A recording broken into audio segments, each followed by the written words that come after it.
Hello, good evening, and welcome to the Gin and Tonic show on this Friday, the 26th of May, 2017.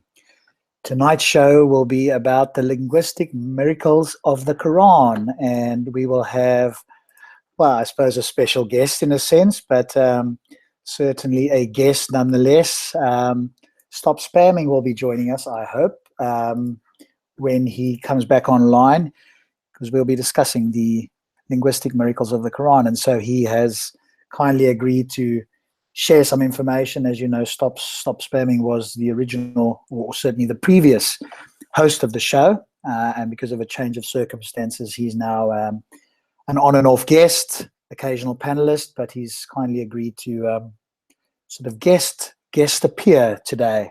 So we're going to just wait for him to come in. Hi, good evening, MK and MHQ8. Welcome, good evening. So we'll just wait for him. I don't see him on Skype here as I'm looking at the moment. So we'll just obviously wait for him to come in, and hopefully we'll get some other panelists and some other so the question there is my video response. Part one is almost ready. It's been a long week. I've been so incredibly busy this week. So I've got most of it done. I've actually got some more input from some other viewers who were sort of concerned with some of the inaccuracies that were presented in the video. So I'm almost done with part one, which will be about a 30-minute video, give or take. So hopefully, I say hopefully, I will get that done by the latest Monday, if not earlier than that. And so that part will go up to a certain point, and then there's probably going to be another, I guess, 2 parts. But incredibly time consuming, because obviously I want to be quite accurate with the information. So I've done a lot of research. I've spoken to a number of other smart and knowledgeable people. So that, as I say, part one should be out hopefully before Monday this week. It's just been incredibly busy. I've got a little bit of time next week, so hopefully we can get part two up a little bit quicker. I'm maybe going down this week, Sunday, down to Speaker's Corner. So we'll see. I've just got to check on a few things. Busy last week, so yeah, hopefully that'll be out, and then people can obviously respond and comment and so forth. A great deal of information has come my way, and it's like a case of how do I get that into a format that people can watch. So essentially what we'll be doing is running the video, stopping at certain points when certain claims have been made, and then obviously sharing some information from some of the research I've done, from some of the other research other people have done that I'll incorporate. They very kindly allowed me to use some of their footage from their videos and some of the research they've done. So hopefully it'll be a reasonable response that people who are interested in what's true can actually go and watch and research for themselves. Again, many of the links will be in the description, etc. So hopefully, but it'll be really good in case people in the future then want to, bring up these topics or these points, either at Speaker's Corner or elsewhere, then hopefully we will have some reasonably good responses. Because here's the main thing. And I was actually, interestingly enough, so here's a shout out to some Muslims who were commenting on another video that I did with Darren Hamza. If you look on EF Dawa, there was another video there, Rob on the Rebound or something like that, a rather amusing title. But some of the Muslim comments there were actually quite positive in the sense of, how do you come across and all that sort of stuff. So some commenters telling other ones to sort of behave themselves, and from a Muslim point of view, not to crow and shout and all that sort of stuff. So that was heartening. But anybody who's interested in what's true, rather than whether it makes a show, I hope will be interested in what I've got to say. Good evening, BJ. Welcome to the show. As I say, I'm just waiting at the moment for Stopspamming to come on, and possibly Abu, because Stopspamming will be doing our guest show this evening on the linguistic miracles of the Quran. As you know, for those of you who don't, Stops has been a fairly prolific video maker. If you go onto Stopspamming's channel, and I'll actually see if I can bring that up while I'm speaking at the moment, he's done many videos debunking some of the Muslim claims, etc. Again, you could disagree, etc. But obviously, I've got no problem with somebody disagreeing, by the way. But they do need to then bring some good reasons or evidence, and just disagreeing, etc. for the sense of it. Yes, I do. Here we go. Let me give you that. Apologies, I'm speaking to Abu here on Skype, so he will be joining me in a moment. So let me just see if I can bring up Stopspamming's channel here, because if you're interested in following some of the videos that he's done, which he's gone to some great lengths as well of sharing some videos here. Let me see if I can find them. No, that wouldn't be the one. It's something else here. I'll have a look for it when other guys come on. But definitely worth your while once I've found that to have a look at his channel.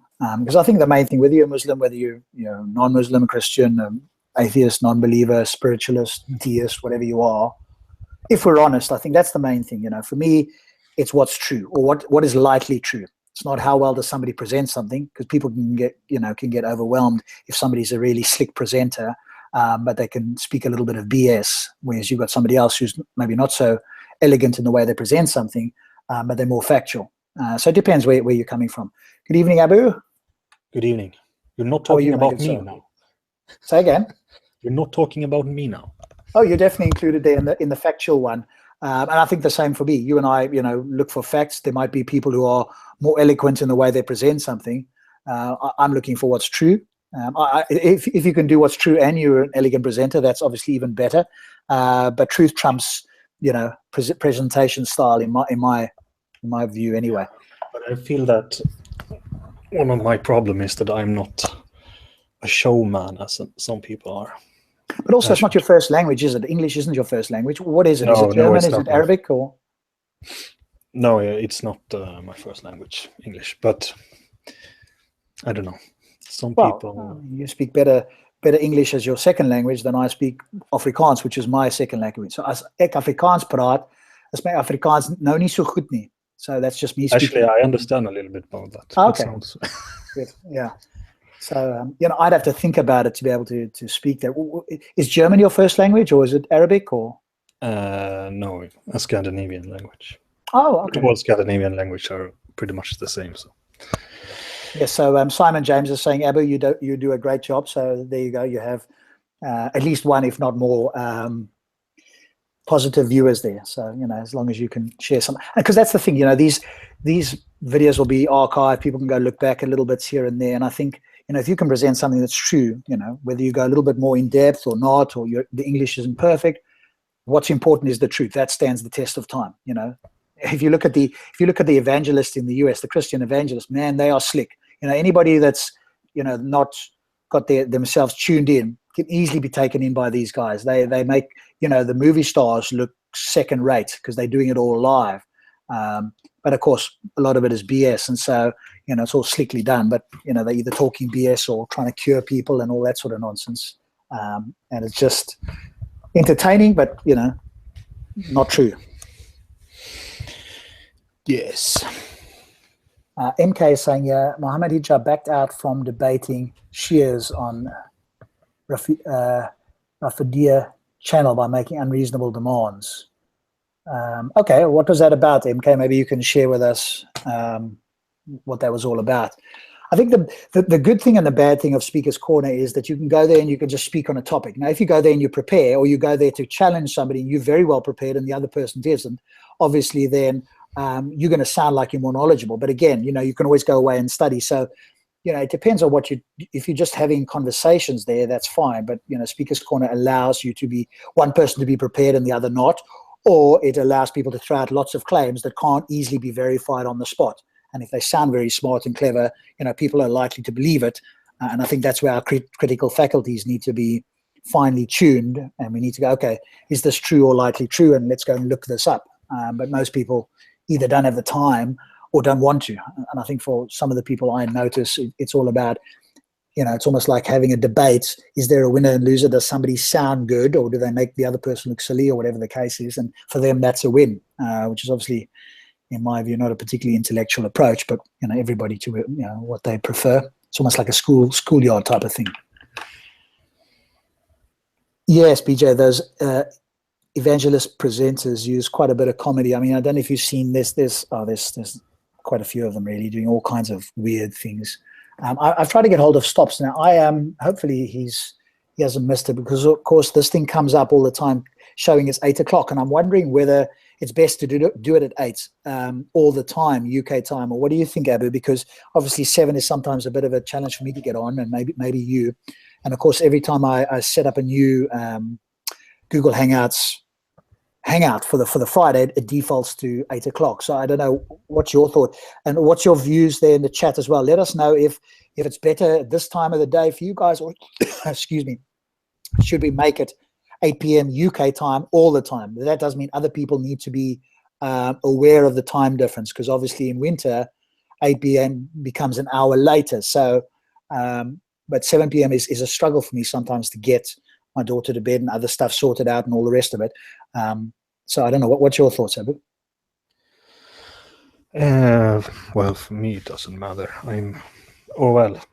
Not on work days, not like 12 o'clock on work days, but otherwise it's okay.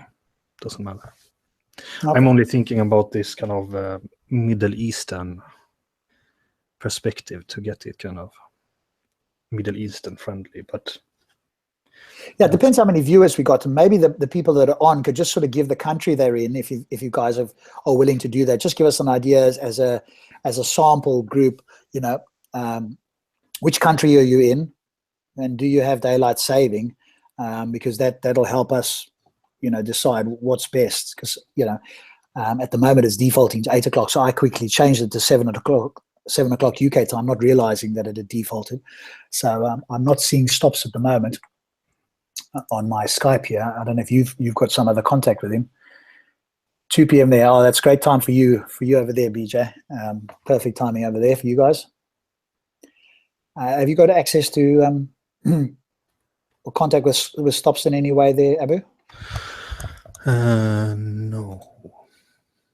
Okay. I mean, we can just talk generally about it. I mean, I've obviously had a little bit of exposure. Obviously, Stops will give us more details, but I had a recording where I was speaking to Darren Redbeard Hamza, and I think it was Abbas came along and sort of changed the topic a little bit, and then wanted to proceeded to give me a sort of 10-15 minute lecture on the linguistic miracles of the Qur'an and so forth, about, you know, all the different things they've found, the numbers and how these things all match up, and all, you know, everything just in their world seems to fit together.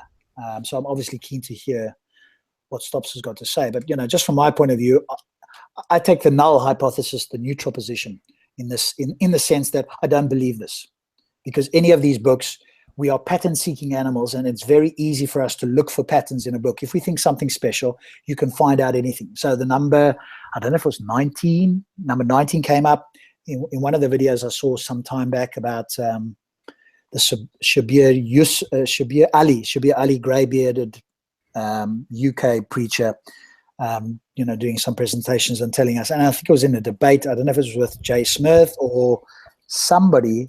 If it's not Jay Smith, somebody else. Maybe it was Jonathan McClatchley, the Christian apologist, basically going through, you know, the miracles in the Quran. And the response, quite rightly, from the Christian, well, hey, I went onto the internet, I found this book, and I managed to find these, quote, miracles, and here's some numbers. And so they gave a counterexample.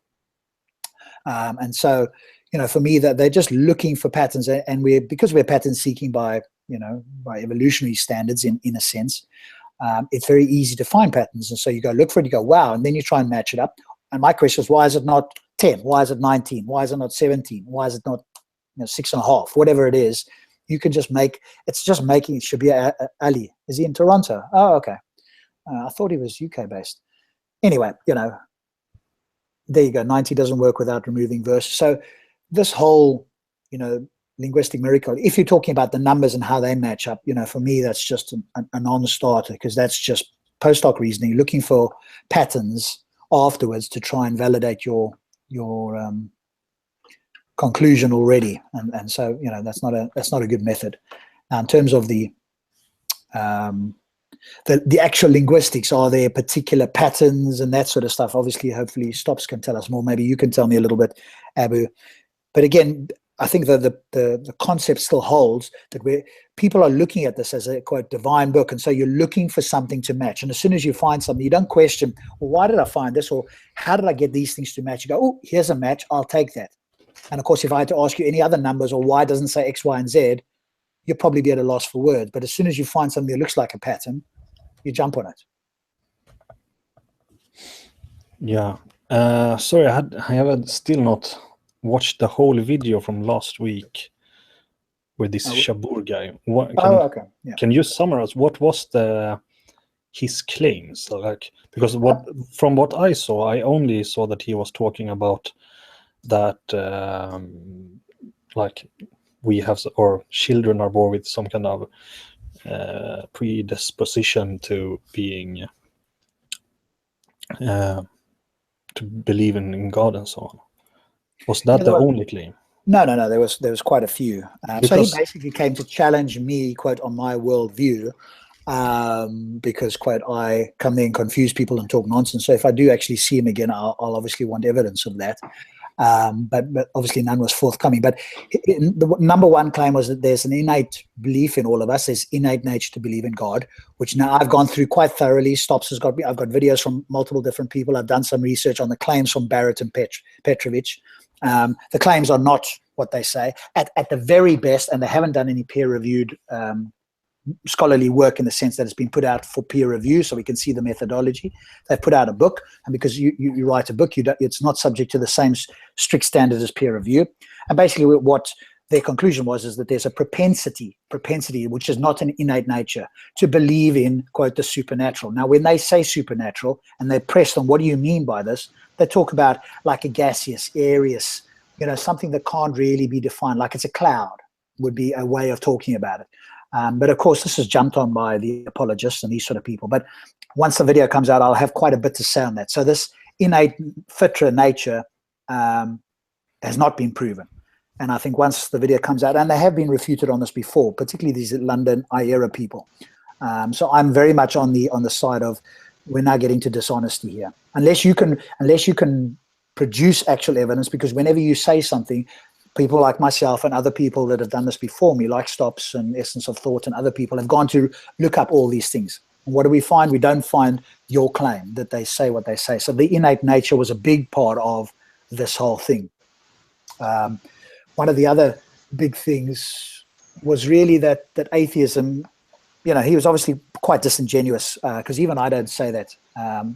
But atheists are all sheep because we're all socialized into believing evolution, but we don't know much about it. Now, it's true, I'm not an expert on evolution, but the reason I believe it is because the overwhelming evidence supports that particular theory, and I'm quite happy and comfortable to believe the overwhelming majority of scientists in multiple fields across the world all pointing with the same evidence towards that particular conclusion. So part of the claim was, well, because I can't explain stuff in depth, and he's done a bit of reading on evolution, therefore, I don't know what I'm talking about. Now, I could just as well have talked about cosmology or something else, or brought in Phil and made him look stupid. That's not the point.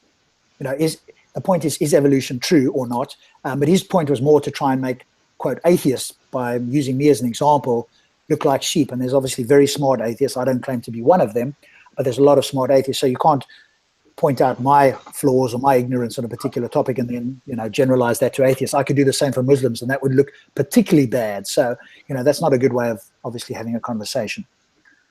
But I have a hard time seeing like any points. The only real point I could see was that, but I haven't watched the whole thing, but that was like this, that we have some kind of what they call fitra. But I mean, you can explain that with from an evolutionary psychology. I mean, yes, there are solutions out there, and one of the comments from one of the smart viewers is that they probably know that there are. They're obviously not going to say it themselves, but what they want to do is get an atheist to, in the words of the commenter that sent me some details, just display their ignorance, because most of us atheists, we are not knowledgeable on, like, okay, how from an evolutionary point of view did we receive our, is there evolutionary evidence for the innate fitra or for rationality or whatever? That's not something that most atheists would delve into. Even I haven't really delved into that. So the idea there is not to actually find truth. It's to try and make somebody look ignorant on a topic. And I'm quite happy to say I'm ignorant on many things, but that doesn't mean that the claim is false or that their claim is true. And so, you know, that was the whole thing, is to try and, you know, make me look silly, which, you know, I'm quite happy to say. As I say, I'm ignorant on many things, but that doesn't mean the claim itself is false. But the other thing that I notice, obviously, is cherry picking certain, you know, obscure and inane people out there to bolster their point. Oh, this professor of philosophy said X, Y, and Z. Well, anybody can cherry pick somebody to quote, you know, that follows your particular view. What is the overwhelming evidence from the majority of scientists on whatever field of expertise it is? But again, it's very subtle in the way it's done, because it makes you sound like an expert, and most people are ignorant, and I hold my hand up as well, but even more ignorant than me. And so if somebody sounds intelligent and they throw out a few names of people and quote certain things, then you go and actually watch and you listen to what these people said. They don't say exactly what was quoted. But of course, most people throwing out these claims don't reckon that most people are going to go and look it up. And of course, people who believe them are definitely not going to look it up. So they'll just accept it as you know, gospel, so to speak.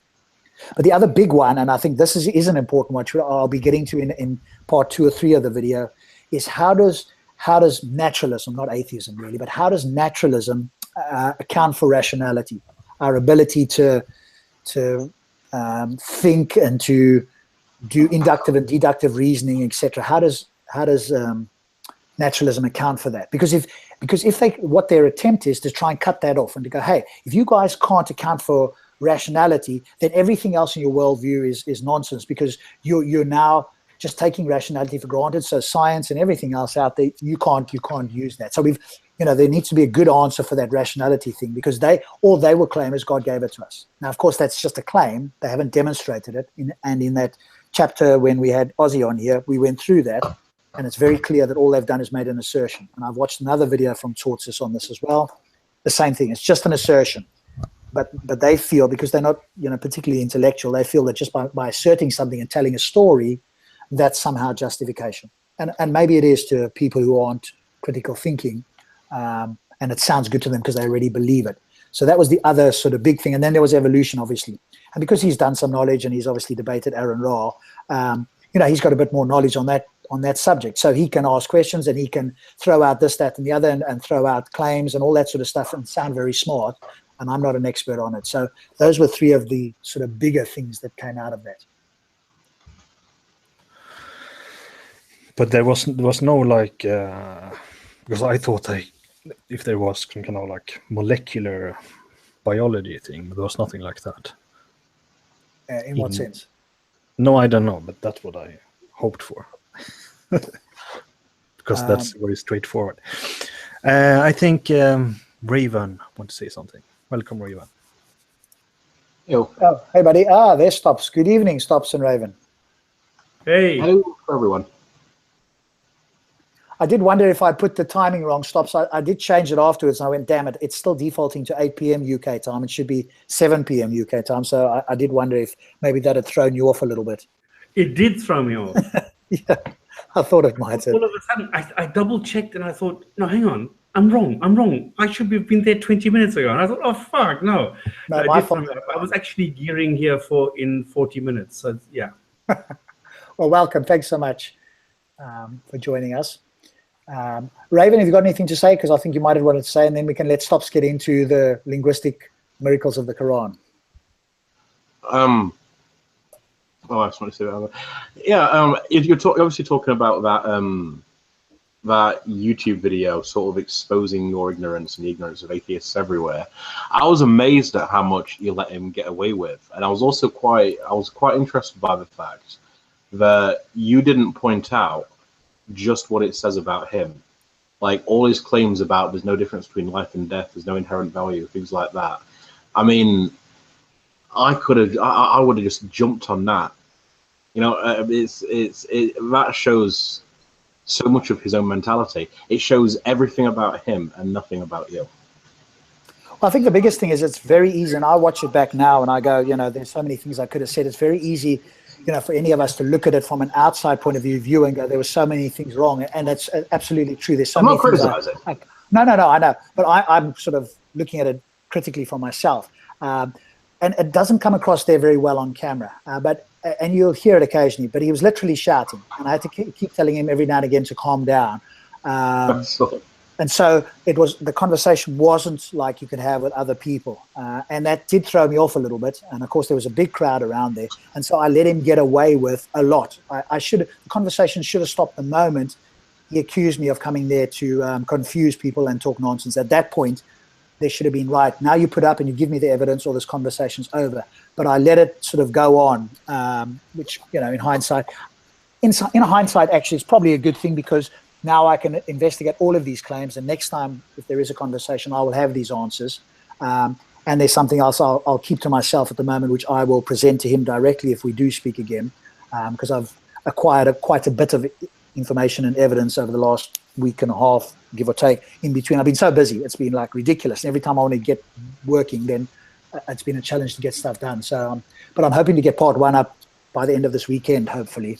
So there we go. One of the things that made quite amused me was your comment just then about, oh, you're coming to confuse people and put doubts in their faith and their belief. I would have looked at him and I'd be like, no reason for coming to Speaker's Corner. I mean, the big thing is I don't go there to confuse people. Exactly the opposite. I want clarity. No, but he does that. He deliberately goes there to confuse people, say, no, your belief is wrong. It's bullshit. This is what's right. Let me tell you why. Like, he goes there to do exactly what he accused you of doing. Yes, there is that irony, definitely, for sure. Stops, let's get on to your thing. Otherwise, we could talk about this all night. Maybe we will chat about it again later. Give me 2 seconds to get something to drink. Yeah, sure. Yeah, no worries. If it's linguistic miracles, yes. The interesting thing, have you ever heard that Eminem song, Rap God? No, I can't say I have. Well, there's actually a topic on it on the Council of Ex-Muslims of Britain, and there's so many threads where they analyze the linguistic claims and debunk it. But I want to quickly give you this. Wait, crap, wrong button. I just wanted to quickly give you this, and maybe you can screen share it. Mm-hmm. It's basically just kind of saying how it's talking about the Quranic linguistic miracle claims, comparing that with Eminem's song Rap God, and I think Eminem actually outdoes Allah. Okay. It's I literally just remembered that thread when you mentioned linguistic miracles. Yeah, I'll have to see if I can see what that is. Possibly screen share it. Okay, well, let's do Stops' thing first. I'll keep this up on the screen, and then once Stops has done his thing, I'll let him to read through this while I'm listening as well. I'll multitask here. And then, potentially I can screen share that and have a look and see. You're quite active on this, aren't you? The forum. This is actually the first time I've logged onto that forum in a couple of weeks. Oh, okay. But I do it every now and then. I mean, the thing about the Council of Ex-Muslims of Britain is it's probably the best place online if you actually want to criticize Islam, analyze Islam, debunk Islamic claims. There's no other place. I mean, so many of the people that post on that site did under some of the most famous sheikhs scholars in the Islamic world today. They are fluent in Arabic. They used to be so devout, they actually they'd sleep in the Prophet's mosque in Medina. They have analyzed it and there is no place. Should invite a few of those guys on, because obviously Abu's done quite a bit of that as well. So that's not my strength, and it's interesting to hear from other people who have studied it to a very high level. Well, actually, I'm fairly certain in the entire history of the Jinn&Tonic show, I think you make up only the second time the host has not been a CEMB member. Well, I'm on there now, but I don't participate that often. I might do in the future, but I haven't But I'll be, if you know anybody, I'm very keen to invite any of those ex-Muslims on if they've got a particular topic, anything like that. Yeah, obviously I'd love to have more guests. Obviously you and I and Stops and Abu and anybody else who's a regular, we can always chat about it. But it'd be great to have other views and perspectives, even from other Muslims, but certainly from ex-Muslims as well, because we don't hear enough from them, I think. They're sidelined, marginalized, whatever the case may be. And I think there's a strong and growing movement of ex-Muslims that can really open the eyes of a lot of Westerners. And it's, again, not to say that every Muslim that's still a Muslim is a bad Muslim or whatever the case is, but I think if we can hear from ex-Muslims what happens from their point of view, whether they're in the UK or elsewhere in the world, I think that would be very useful from our point of view anyway. Stops, are you ready, my good sir? Yeah, absolutely. Okay. Actually, this council, I think it's a very, or this forum, I should say, it's a it's a brilliant idea. There's a little bit too much politics going on there, and the Jinn&Tonic show, I think, is not serious enough for them, because we don't dissect every single topic down to nuts and bolts and stuff, and we are too populist. I've heard things like that about this, and it's quite funny how they seem to see themselves as more the elitist ex-Muslims who have a reason to be anti-Islam, whereas I was never really a Muslim, and therefore I have no real reason to be against Islam, things like that. So who am I to criticize Islam? I don't even speak Arabic and things like that. So I've heard things like that coming from the forum. But anyway, I think it's brilliant. I think it's super. I'm extremely happy that it exists, and I'm very happy that it started in the US as well. So it's actually quite good. Okay, so today we're going to speak about the linguistic miracle of the Quran, because I've heard this come up so many times. By the way, my screen sharing, is that visible? Can you see and read what I am showing here, this picture? Yeah, I've set you as to screen share, so your picture will stay on regardless if any of us are talking. Your photo, your whatever you're sharing on screen will stay as the main picture on screen. I've just sort of taken this now. I will change a little bit to the text because Rob told me, look, prepare, okay? Fucking do something. Don't just talk and chat from the top of your head. Just don't bullshit and waffle. Just make it more substantial. So I did. I spent a lot of time on this, actually. I didn't take an old text of mine because I've done this a couple of times. No, I rewrote it from scratch, and it's like 10 pages or something. So I will just run through this. Because when Muslims run out of steam and their usual lies, then we can see this in Speaker's Corner. They resort to something they consider to be a killer argument for their particular and specific God. And this is the Quran, because for a lot of things, the Quran for them is still the thing that they worship. The Quran is the most holy beast of everything. It is the primary text. It is the number one thing in the life of a Muslim.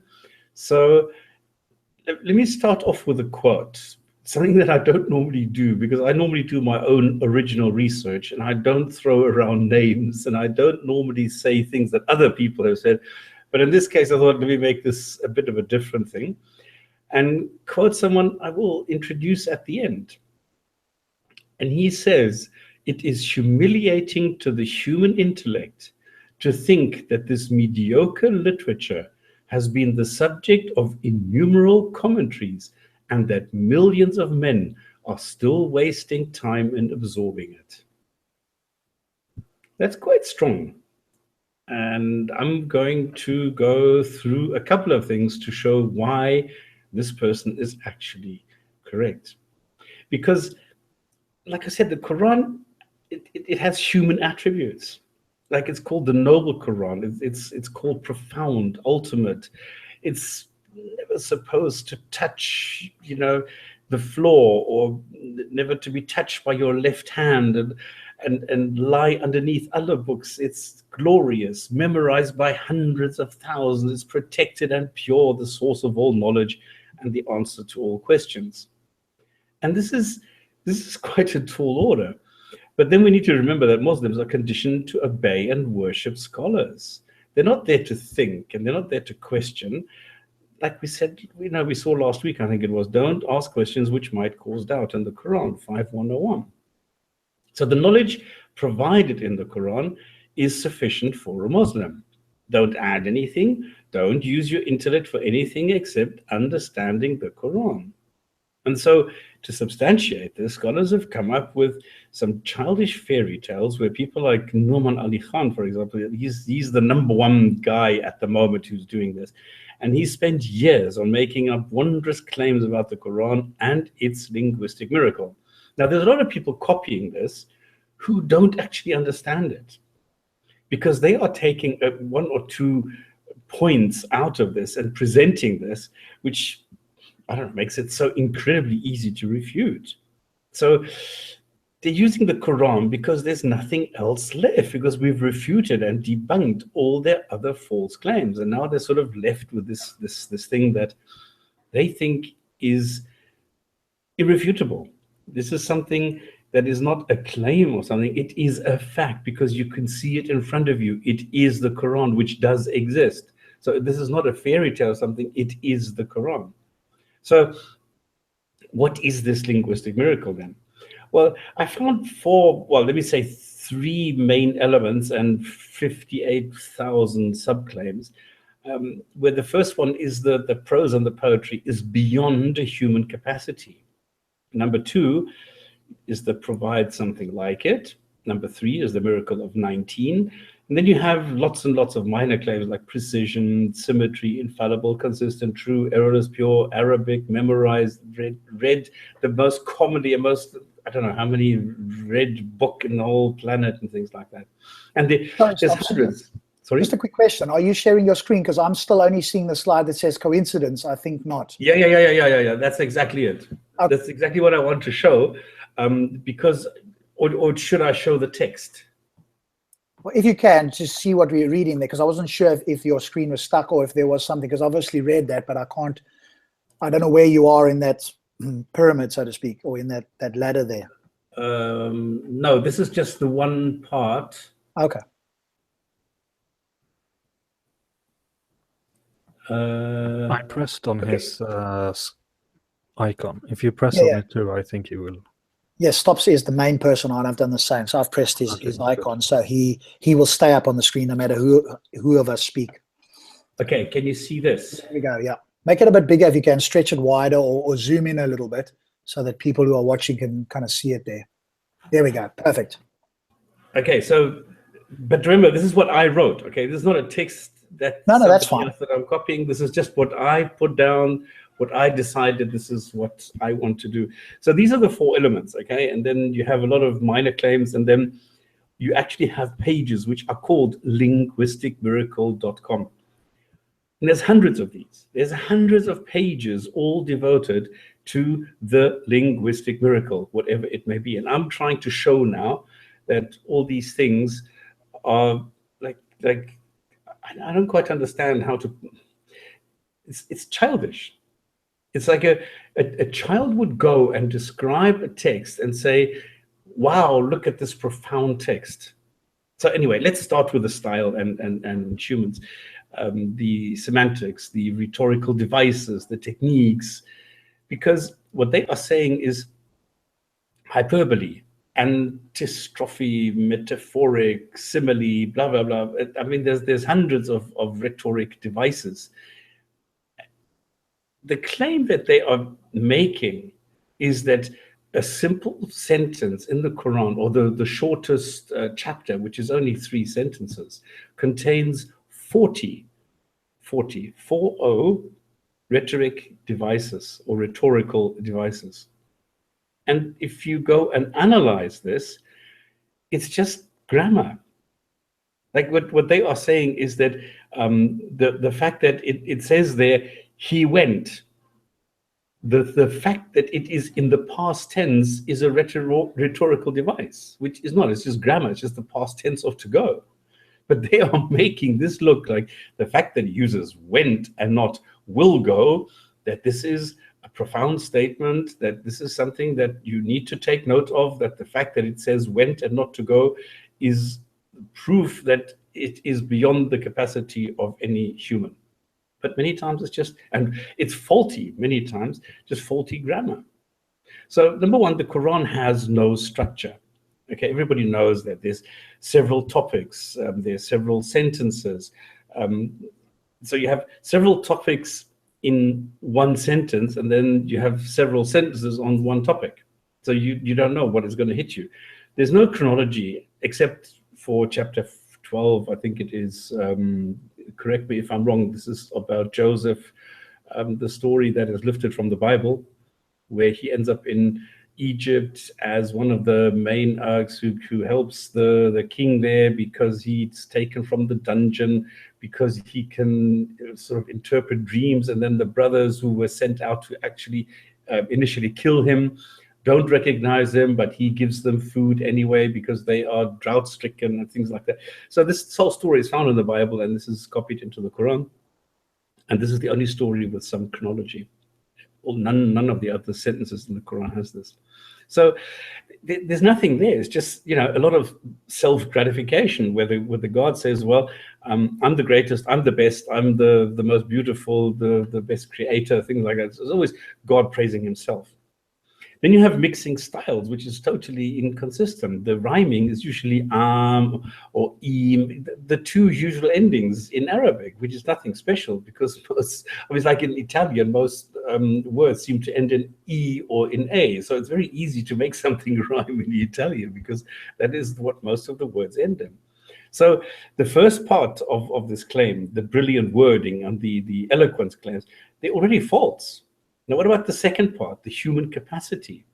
Well, I've got a problem here because I don't know what that is. So if the Quran, the style, the prose, and the poetry, if this is beyond human capacity, what does it mean beyond human capacity? I really don't know, because if you take a random sentence from the Quran, like 27, okay, now here I would like to share something else because I went... Hang on, I went and did a, a search. Here we go. Now, what this is, let me go out here. What I did is I just happened to open the Quran, and I came across this sentence, and I thought, okay, let me take this sentence as an example. So it says that if you speak loud, then indeed he knows the secret and what is even more hidden. And this is in the Quran. This is chapter 20, sentence number 7. If you speak aloud, then indeed he knows the secret and what is even more hidden. Now, why would a human being not be able to cobble together this gibberish? Now, if you say something loud like, today is Friday, then this amazing God knows it. This secret is out. There's no chance of covering it up. So what are we talking about? What secret? And what is a secret? Something hidden. So what is more hidden than a secret? A secret. But anyway, he's onto you, okay? This God is onto you, and he knows if you speak loud enough, then he knows the secret. I mean, what is this? This is hilariously stupid, and there are people who worship this text. How is this beyond human capacity? But hang on, is there a context I'm missing? No, because all about this amazing God owning heavens, earth, and what is underneath earth, and we're not going to get into flat earth and things like that. But is it any better in Arabic? Now, if I look at the roots and the corpus, word by word, do an analysis of each and every word, no, it remains just gibberish. So let me see if I can make this visible, because like I said, I've done my homework. So if I go here into chapter 20, and I start with the sentence before that, to show what to him belongs, whatever is in the heavens and whatever is in the earth and whatever is between them and whatever is under the soil. Now, by the way, can you see this now? Can you see this in I can see that clearly. Chapter 20? Looks good. So you have the translation here, to him belongs. So you have in chapter 20, sentence number 6, word number 1, So you have this lahu, to him belongs. This is a pronoun, and then you get the Arabic, and you get what it is, and you get the explanation. It's a prefix position, it's third person, masculine, singular, personal pronoun, blah, blah, blah. So you have all the detail that you could possibly get about each and every word here. So there's no hiding here. You can't say here, well, you don't speak ancient Arabic and you don't know what you're doing.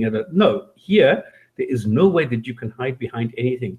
To him belongs, and now this is what the Quran says, whatever is in the heavens, whatever is in the earth, whatever is between them, and whatever is under the soil.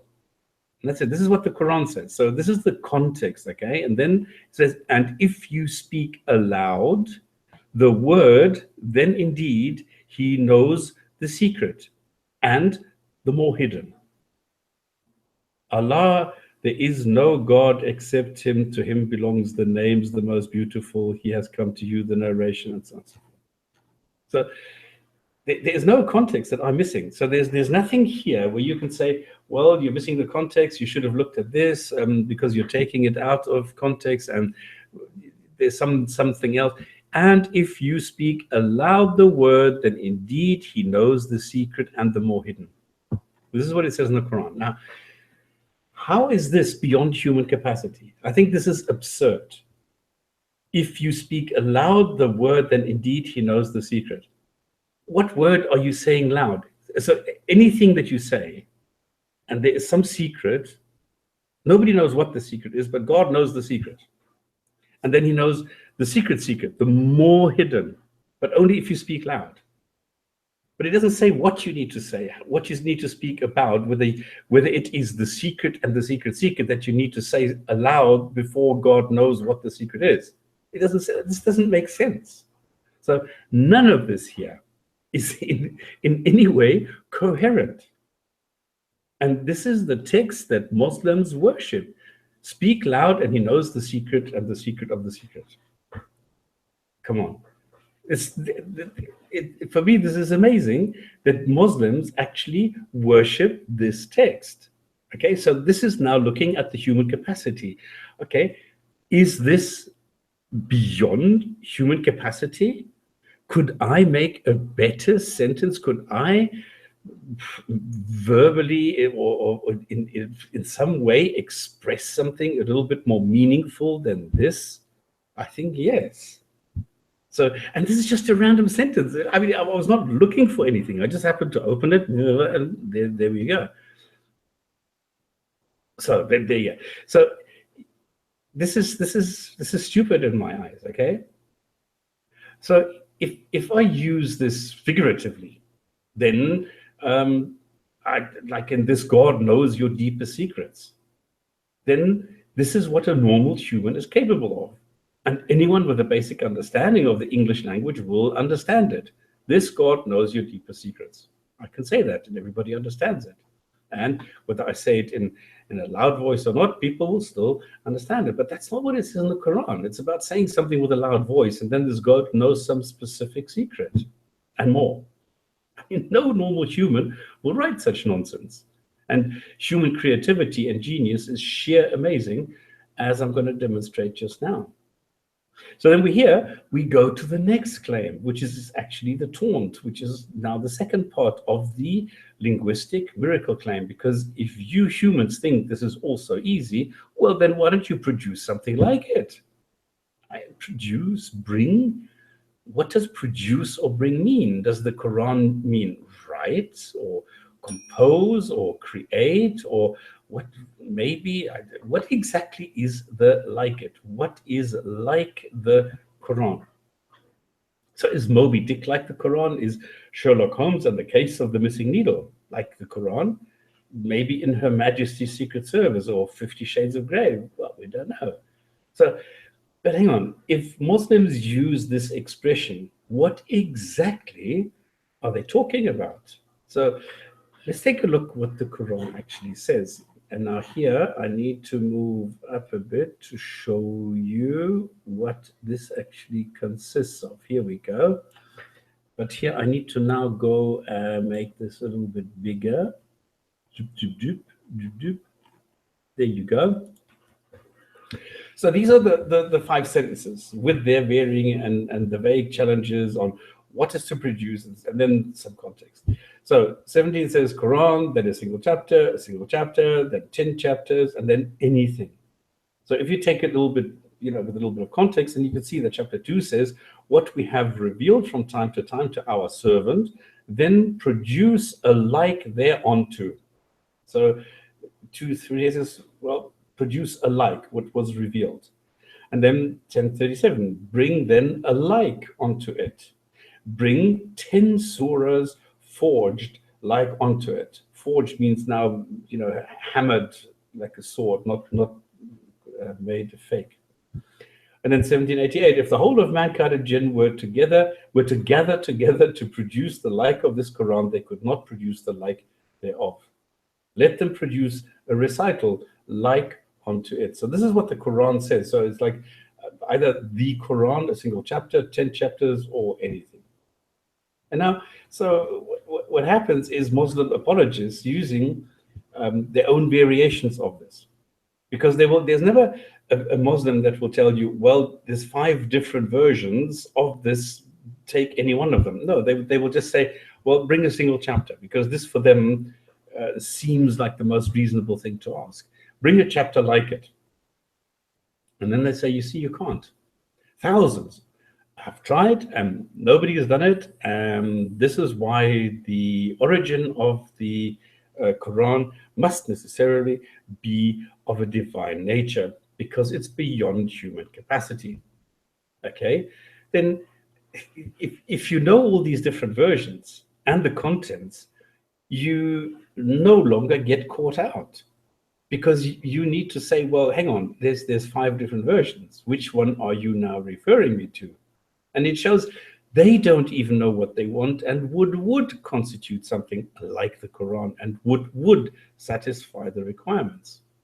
So number 1 fact we need to remember is that this so-called challenge, which is actually just a taunt, it addresses all mankind and all jinn. So if the whole of mankind and jinns were together to produce the like of this, they would not produce the like thereof of this Quran, okay? So this addresses mankind and jinn and all of them. So nowhere does it say it needs to be in ancient Arabic, or that it needs to be in prose, or whatever. There is no restriction. Number 2, it has been met over the last 1,000 years and over 1,000 times. And the best example of how this was met is Muhammad himself, who believed it was Quranic material when being given the satanic verses. So yes, it has been met by Satan, who probably does not mind the hellfire either that he's going to get thrown into for doing this. So number 3, it says that bring witnesses. Okay, who are the witnesses you need to bring as specified? Because 2:23 says, call your witnesses. Who are these witnesses? Can anyone be a witness? Can anyone be the judge of whether I have provided something like the Quran?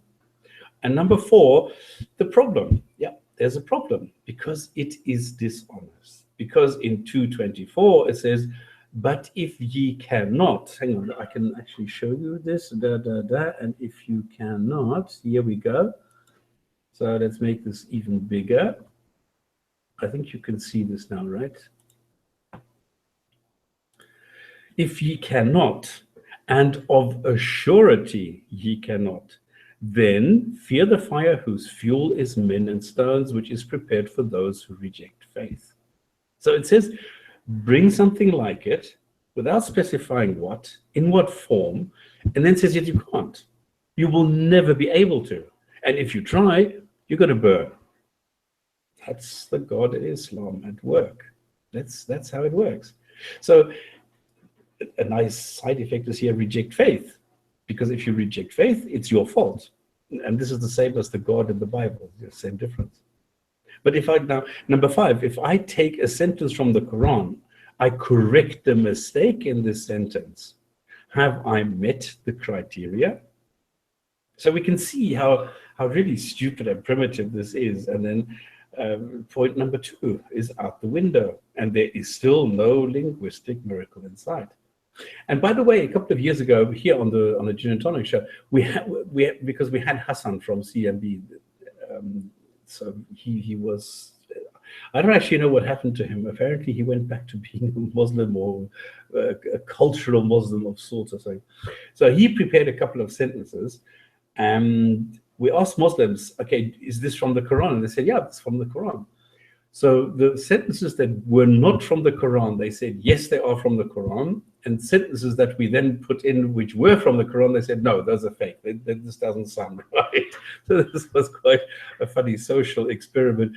Much like, I don't know if you remember the video where they went and they put the cover of the Bible on the Quran and read the sentences, and the Muslim says, oh, this is barbaric. The Bible is so barbaric. And they took the cover off and revealed that this was actually from the Quran.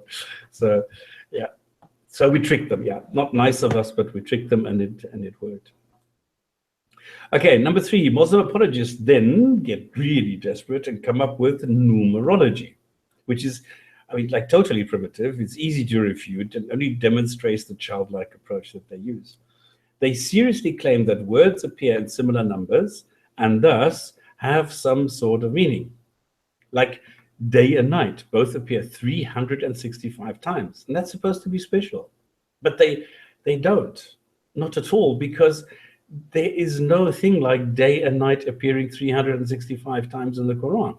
It depends on how you count, and it depends what you count, where you count, what you leave out or what you include. Because like day, do you include daily? Do you include the word daytime? Do you know, things like that? So you get the picture. So it doesn't work that way. And it's not 365 times. And so the words don't appear in those alleged numbers at all. And 365 is the number of days in a Christian calendar from the 16th century. Anno Domini. There's nothing to do with anything in Islam or the lunar calendar. So what is the point? It's not, it's totally dishonest. Then they say, well, you know, there's a significance because men and women appear the same time. Yeah, okay, I've got 3 sentences here. Men are always superior to women. Men are more intelligent than women. Men should inherit more than women. Now, these are 3 sentences I made up. This is not from the Quran. I made them up. But in these sentences, the words men and women appear exactly the same number of times. Does that mean men and women are treated equally? That is how stupid these claims are. And then Nouman Ali, and now we get to the picture that I was sharing initially. Let me go back to this. I have to go here somehow, which doesn't work. Great. Here we go. So I need to switch off this. I need to go here. Clack, clack, clack, clack, clack, clack, and flash the window, and I need to find the picture has disappeared. Okay. Oh, I hate it. Okay. I love the running commentary. It's brilliant. Because this was the favorite, well, hobby or whatever you want to call it, that Nouman Ali Khan came up with, and this is what I mean. This is so stupid.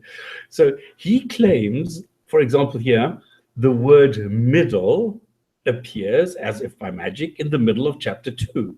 So is the word really middle? No, it's vasatan, which is medium or average or middle way. Is it really in the middle? Well, it depends on how you count. Because if you say that there's, 378 sentences, well, do you count the first one? Do you count alif lam mim as a sentence? What is it that you count as a sentence? That's why no 2 Muslims will concur on the number of sentences in the Quran. You hear there's like 6,235, then you know 6,400, 6,500. No, it's only 6,100. So no 2 Muslims agree on the number of sentences in the Quran because it always depends on how you count. Do you count the Bismillah in the front of every chapter, bar chapter 9, or do you not? Nobody knows. So you can't get these things right. So it's totally stupid. So if Nouman Ali Khan says that, how profound is that the word middle appears in the middle of a chapter? So, Does the word now, okay, does the word middle appear in the middle of all chapters? Don't be daft. Of course not. It's random. So it doesn't work. So this entire thing fails. Even if people like Edib Yüksel, they still deny it. They will say, yes, it works. And I mean, he went to great lengths to show that, yes, the word day appears 365 times. And he made it. He showed that he made it work. But if you go through the Quran, then you ask him, well, why is daytime not included, but daily is? Well, because the number of, it just matched his desire and predicted outcome. So this is exactly the wrong way around. You take the result and then you find for instances to substantiate your claim, which doesn't work. So anyway, if they came up with the 19, no, then they came up with the 19 miracle, where everything is based on 19. Obviously, because we live on one of the 19 continents in our solar system, in one of the 19, no, sorry, we live on one of the 19 continents of the planet, in one of the 19 planets in a solar system, which is 19, no, it doesn't, you can see it's bullshit. It's childish nonsense. There are some instances where the number 19 works. In general, it doesn't. So Rashid Khalifa came up with this 60 years ago I think it was 60 years ago, sometime in the 70s anyway, in Arizona, then morphed himself into the Quran translation as a prophet and was promptly killed for it. But the 90 miracle remained, where if you analyze it, it's total fake. It's completely fraudulent. It's a lie. And I made a video ridiculing it some years back, demonstrating this is just random and then digging for connections and links. It's totally dishonest.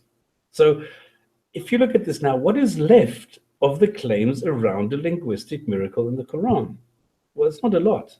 We have claims of grammar, where it's called a rhetoric device, but because apologists like Dawaman or Tsortsus don't have the brains to process, it's just a joke. It's pathetic. And yes, you guessed it, I made a video when the claims came out showing how stupid these claims actually are. Then you have the symmetry claim. This is also quite popular with the Aira clowns. They claim that certain portions of a chapter resemble each other, where part 1 resembles 5, 2 is similar to 4, and 3 is slap bang in the middle. Is it true? No, of course not. It's always the same groping for some words and fabricating some sort of link between them. It's idiotic. Like, everybody knows that in chapter 2, it starts off with this ALM, the first sentence in the Quran proper, because the first chapter is just this funny prayer. So the first chapter in the Quran is chapter 2. So the first sentence in the Quran is ALM. Now, what guidance value does ALM have? That's not a lot. So does the second chapter then end off with ALM or MLA or something? No. So what's the point? So is there any symmetry? No. So then people like Noman Ali Khan come up with the usage of words, like a palindrome, like race car. Race car, you can, spell this forwards, race car, and if you read it backwards, it's still race car. It's a palindrome. So these things have always been popular because it's creativity, it's human creativity. So playing with words and entire sentences has always been part of human nature. It's art. And then finally, every single claim regarding the language in the Quran has been successfully refuted. And apologists just can't get themselves to simply accept reality and shut up. Now, if I were to consider linguistic miracles, I wouldn't turn to the Quran or even Shakespeare or the classics. No, for me, the closest I would come to declaring a miracle is Rickrolling. Does anybody know Rickrolling? I need to find this. Has anyone heard of this? No, never heard of that. What's that? Anybody know Rickrolling? No, can you hear me? No, I don't know what that is. Rickrolling. Let me find this in here. Here we go. Okay. Rickrolling was something that came up a couple of years ago, because I don't know if you know Rick Astley. This is a song which came up 40 years ago, and I think it's actually quite a bad song, this pop thing. And it was used to prank trolls. And it said that as long as trolls are still trolling, the Rick will never stop rolling. So when trolls were directed to a video of the song, pretending they had answers for them. So the troll weren't they were going to give you up, they were going to let you down, they were going to run around and desert you. Now, I wish I could sing. And I bet you wish so too. Anyway, so this is the text, never going to give you up, of this Rick Astley song. And now something interesting happened. And this is, for me, this is sheer brilliance. The song was used in a very serious and in a very technical way. Let me go back and share the screen with you. Jukes. Here we go. Now, can you see this? Yeah, I can see it. It's obviously very small text, but it's visible. Okay, I'm not getting any answer, so I don't know if somebody's speaking or if I'm actually still... Can you hear me? Because never has a man influenced physics so profoundly as Niels Bohr in the early 1900s. Going back to this time period, little was known about atomic structure. So Bohr set out and to end the obscurity of physics. However, things didn't come easy. He had to give up most of his life for the physics. So this is a very true text, a scientific text, an essay, but the first word in every line is the text of the song, never going to give you up, never going to let you down, and so on. So this, for me, is creativity. This, for me, is a miracle. This, for me, is a literary miracle. How you can write something like this and make the first word come out like that, that's brilliant. So forget about the Quran and its badly written contents. This would be worthy of gods. And now we come back to the guy that I was quoting in the beginning, Solomon Reinach, the man whom I quoted, who critiqued the Quran and its structure from a linguistic perspective. Because he says, number one, the Quran is a literary nightmare. It changes. Let me go back to... I'm not hearing anything. Is anybody hearing me? No, I can hear perfectly. Can you hear me, Raven? Yeah, I can hear you. Yeah. Oh, now I do. Oh, can you hear us? Yes, I can hear you guys. Yeah. Okay. I don't even know. I'm still wondering why Stops pronounced Rickroll as Rick Ronan or something. No, Rick Roller. Because it's from Troller. It's a Rick Roller. You roll the guy over to it's called Rick Roll. And it's called Rick Roll. I don't know why it's called that, but that's what they call this. Well, you just say Vic Roll or something. Okay, the first name of the singer is Rick. No, we know what you're talking about. I just don't know why you don't just say Rickroll. Way of saying it. I don't know. This is the expression that the people came up with. Okay, let me just go back to my text and bring it here. This is what Solomon Reinach said. So I need to go here. I need to change my to application window to the text. Share this. Okay. So this is what this guy says. The Quran is a literary nightmare. It changes subjects within a chapter with no transitional phrases or coherence of thought. It often uses a singular verb with plural subject or vice versa, with a plural subject or vice versa. Now, I think I've done all these different grammar mistakes in different videos. It contains many contradictions because like 39:30 says all people die, including prophets, but 4:157 says Jesus did not die, but God took him up, even though Jesus is only a prophet in Islam. Number 3, the Quran is scientifically inaccurate. Surah 31:10 and others say Allah puts mountains on earth to keep it from shaking. In reality, mountains are caused by earth shaking, moving like earthquakes and plate tectonics. And then number 4, the Quran is historically inaccurate. 2085 describes the golden calf at the base of Mount Horeb was built by a Samaritan. And the Exodus is dated to around, well, I mean, for me, this is a fairy tale, but if you want to date it to around 1450, whatever BC, Samaritans did not arrive on the scene until at least 722 BC. So this is like a huge difference in time. So the anachronisms in the Quran are actually quite remarkable. I've done a couple of those in a video as well, like where they talk about the currency and things like that, which didn't actually come about much later. And then the Quran was for Muhammad specifically, because we all know that in chapter 66 it talks about the wives and things like that. So sorry, for a book, this is what still this guy says. For a book written by God, the Quran seems to contain many errors that a God would not have allowed if indeed God is all-powerful, knowing, creator of everything, and blah, blah, blah.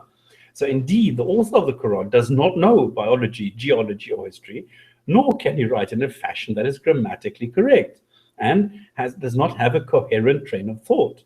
What's more, the author of the Quran carved out exceptions to Muhammad alone, a rather interesting phenomenon for a book that is supposed to be a universal message for all people, yet in many cases applies to one man only. So from a literary point of view, the Quran has little merit.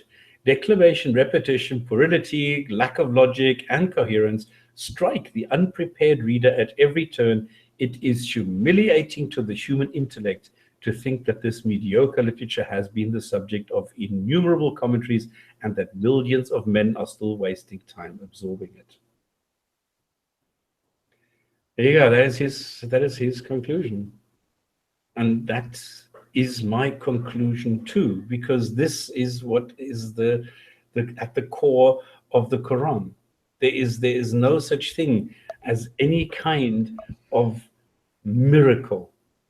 So the linguistic miracle of the Quran is just sheer fabrication. There's nothing there at all. It's kind of funny because like later Islamic scholars and even contemporary Islamic, but scholars have written a lot of poetry that I think is way better than the Quran. Yeah. It's way more complex. And one of those guys is Ibn al-Qayyim and his Nunniya. I don't know. Are you still here, Rob? Yes, I'm here. I can hear you. Can you play that video? The one that you put in, yeah. One sec, let me. With the sound. I don't know if there's sound. Ibn al-Qayyim is the student of Ibn Taymiyyah. And when you look at, like, they say, oh, but look, it's so beautiful language, and it as you say, it rhymes, because like in Surah Ar-Rahman, it ends always with like فَبِأَيِّ آلَاءِ رَبِّكُمَا تُكَذِّبَانِ. Okay. Tafadal, play. Can you hear it? Because I don't know if it's coming through. No, it has to be loud. And just as an explanation, the problem is that I have these cordless headphones where if they don't hear anything for a while, they just switch off. They go to standby mode and then they don't switch on by themselves again. The other headphones do that, but at the moment I'm using these. None of it. Oh, okay. There's no audio. No, but it's Rob's. If you put the headphones to that. Did you hear that? Nope. No. You see, you can't pick up. You can't pick up audio through here. That's a big problem. I'd have to, set everything up to make that play audio. Yes. I thought you're automatically using it. Anyway. Maybe so this guy that you've posted here, Abu, this guy has produced a better surah verse. This is a famous old scholar called Ibn al-Qayyim. And he has written something called Nunniya, which is a long, it's about all kinds of things. And that's the whole book is about it. It's ends on kind of ani. So if I'm going to try to recite this. You're not going to scare us now. يا خاطب الحور الحسان وطالبا لوصالهن بجنة الحيوان.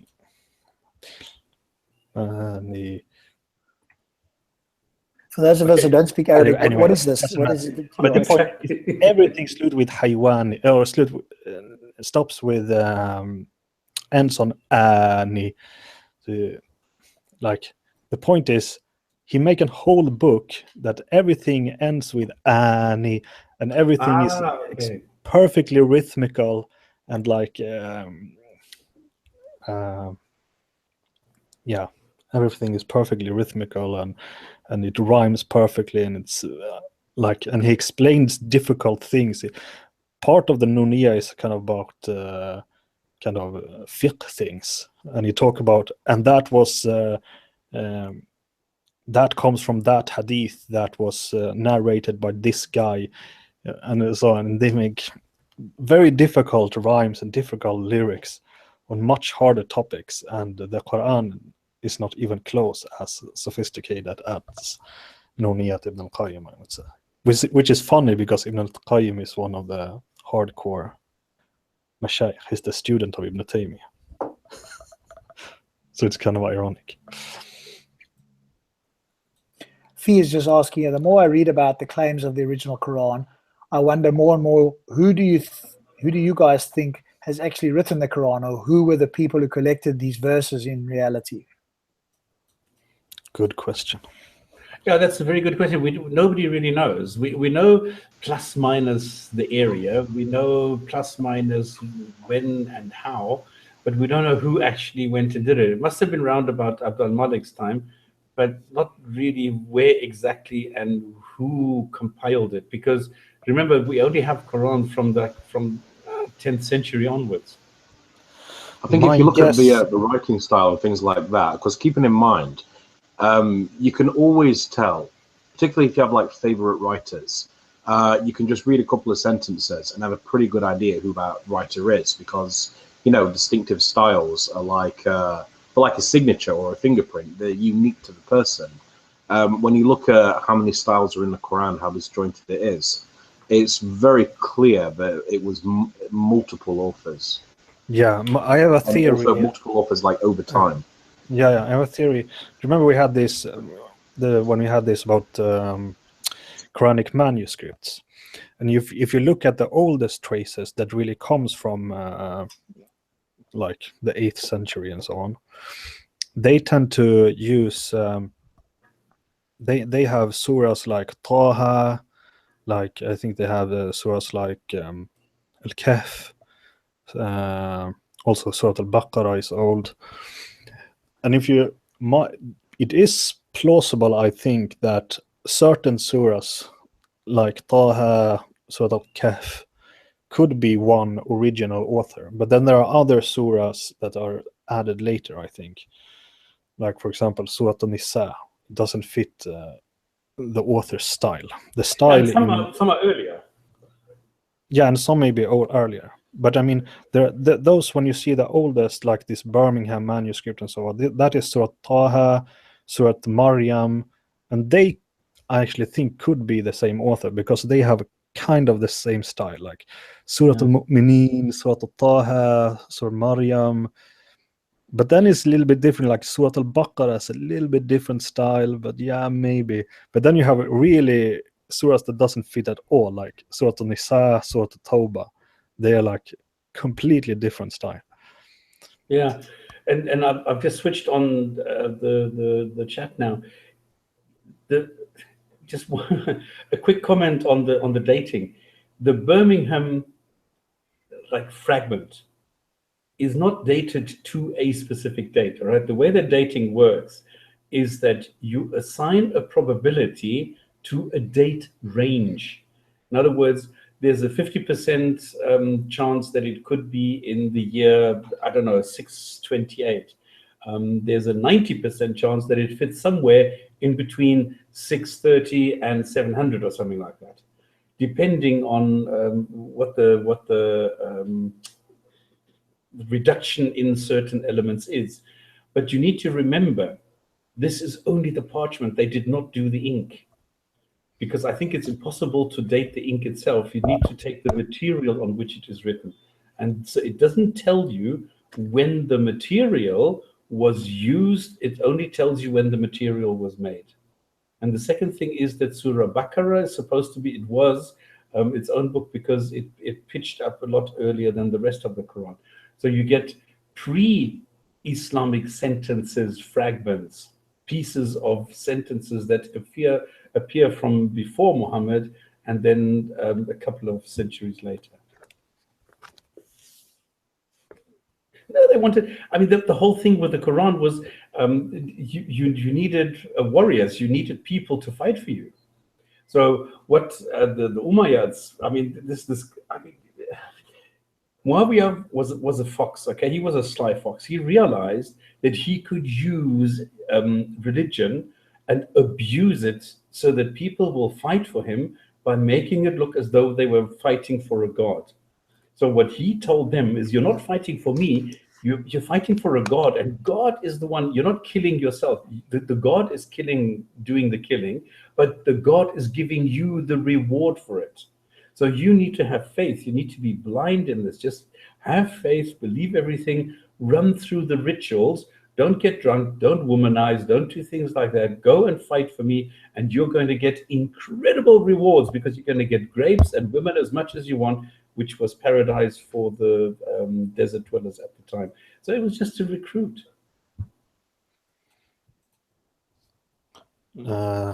It's dated with Col 14, isn't it? The paper, not the carbon 14. Carbon 14 method was being used. I don't know. I mean, there's so many different ways of doing it. I don't know what material. It depends on the material. It depends on the age range. It depends on a whole lot of factors. So I don't know what they used. Anyway, but carbon 14 is kind of interesting. Could I just? Why would the Quran challenge the status quo? It didn't. It's exactly the opposite. This is like the Judaism 2.0. It just copies everything from the Bible, and it incorporates the pagan rituals and everything that existed already. This is why you have the Manat al-Utsa. You have all these gods that were used by the Nabateans. They all appear in the Quran. So you have 5 different gods that make their appearance in the Quran to go and make, to get all pali-pali with the Jews, with the Christians, the people of the book, and then the pagans as well. But they had to be told, no, you cannot, complete your pagan rituals.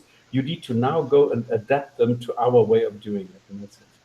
Even the story about Dhul Qarnayn is a kind of exactly. Good point. Story. Yeah. That was a story, some kind of Alexander romance that had something to do with Heracles, because I think they made some text that Alexander the Great went to Persia, and there he met Gog and Magog, and then he built a wall, and when he came back he met Jesus, and a long story. But then they took out some parts, so they took out Heracles and Jesus from the story. But otherwise, the story about Dhul Qarnayn is the same. So it's clearly referring to Alexander the Great, who was a pagan. And Ike is just explaining why it is they can't date the ink, because it's true. I mean, there's a lot of minerals in the ink, so you are probably going to get results of the ink, which is millions of years old. So. No, Col 14. Okay, like the most common carbon 14. The most common is like carbon 12. But like living things takes up carbon 14. But they kind of decay, and it's like a very n plus 14 n. It's a very easy formula. It's a kind of easy way to think of it. It only works with kind of living materia that was living. You know what I'm saying? Like skin and tree and things like that. Flesh. Does anyone remember a few months ago when the Jinn&Tonic show was actually talking about the Birmingham Qur'an manuscript, as it's just been mentioned now? Yes. Well, I don't know if you remember, but one of the topics that I found quite interesting. Remember, I said that even though this research, the woman that did it, what was her name? Alba Ferresi, something like that. Can't remember her name, but you know when we were talking about how even though this was like originally published in what was it, 2012, 2013, it didn't even only the professors could see it. Like it wouldn't even be public available till I think May 2017. I was just reminded of that now, and so that PhD thesis should be available now on the Birmingham Academia site.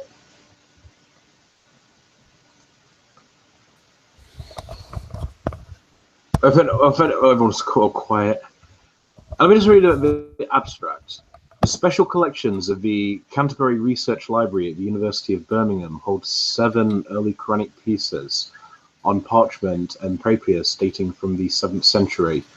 Alphonse Mingana purchased them from the antiquarian dealer von Scherling in 1936. Through investigation of the private correspondence of Mingana and archival documents, this research provides new information about the origin history of the fragments. Blah, blah, blah. Furthermore, this research is an attempt to initiate an alternative perspective, blah, blah, blah. And yeah, so this was years ago, but it didn't even come out until this month. So anyone want a link for it? Because like, it's only just been made available to the public now. So, yes, okay, no? I'm sorry, Ray, I have no clue what you were talking about. I just said it. Do you remember when we had this conversation a few months ago? You said, yeah. Okay, so you're talking about the Birmingham fragment. Yeah, because one of the people who was actually studying it actually released a thesis on it years ago. But unlike most of the, okay, I'm slowly starting to get it. That are available to the public, this, for some reason, was hidden. And it was only available to people who worked in the university. And that's one of the things that was interesting to me, because usually these are released to the public, particularly for peer review, very, very recent, quite soon after it's handed in. But this was sort of kept under lock and key for years. And it's only just this month that it's actually just like very, very quietly been made available to the public. Okay, I wouldn't know. Because I don't know anything about it. Here you can calculate. I just kind of read the abstract. No, it offers an alternative perspective to analyzing and negating. The chat now, somebody called Marshall Mathers, linguistic miracles in the Quran is actually true. Now, I've just demonstrated that they're not. There is a verse in the Quran that says, if you are doubtful about what we have revealed to our servant, usually comes something like it. Now, I've just deconstructed it. I've just 10 minutes ago said that this is not a challenge for those who speak Arabic. I have just demonstrated it. All of this is completely not true. So I don't understand why now somebody comes here and says, oh, well, actually, no, it's not. It's not true. I've just deconstructed. I've just spent a lot of time showing that this is wrong. It is not true. It is a lie. It is dishonest. It is not a fact. It is absolute, utter bullshit.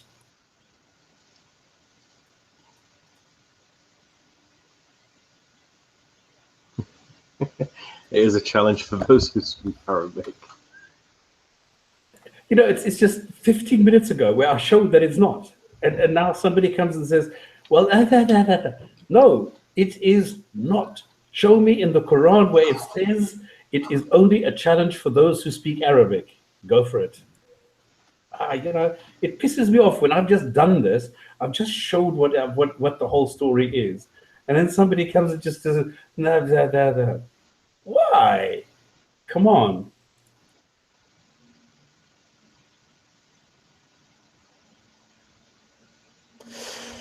Yeah.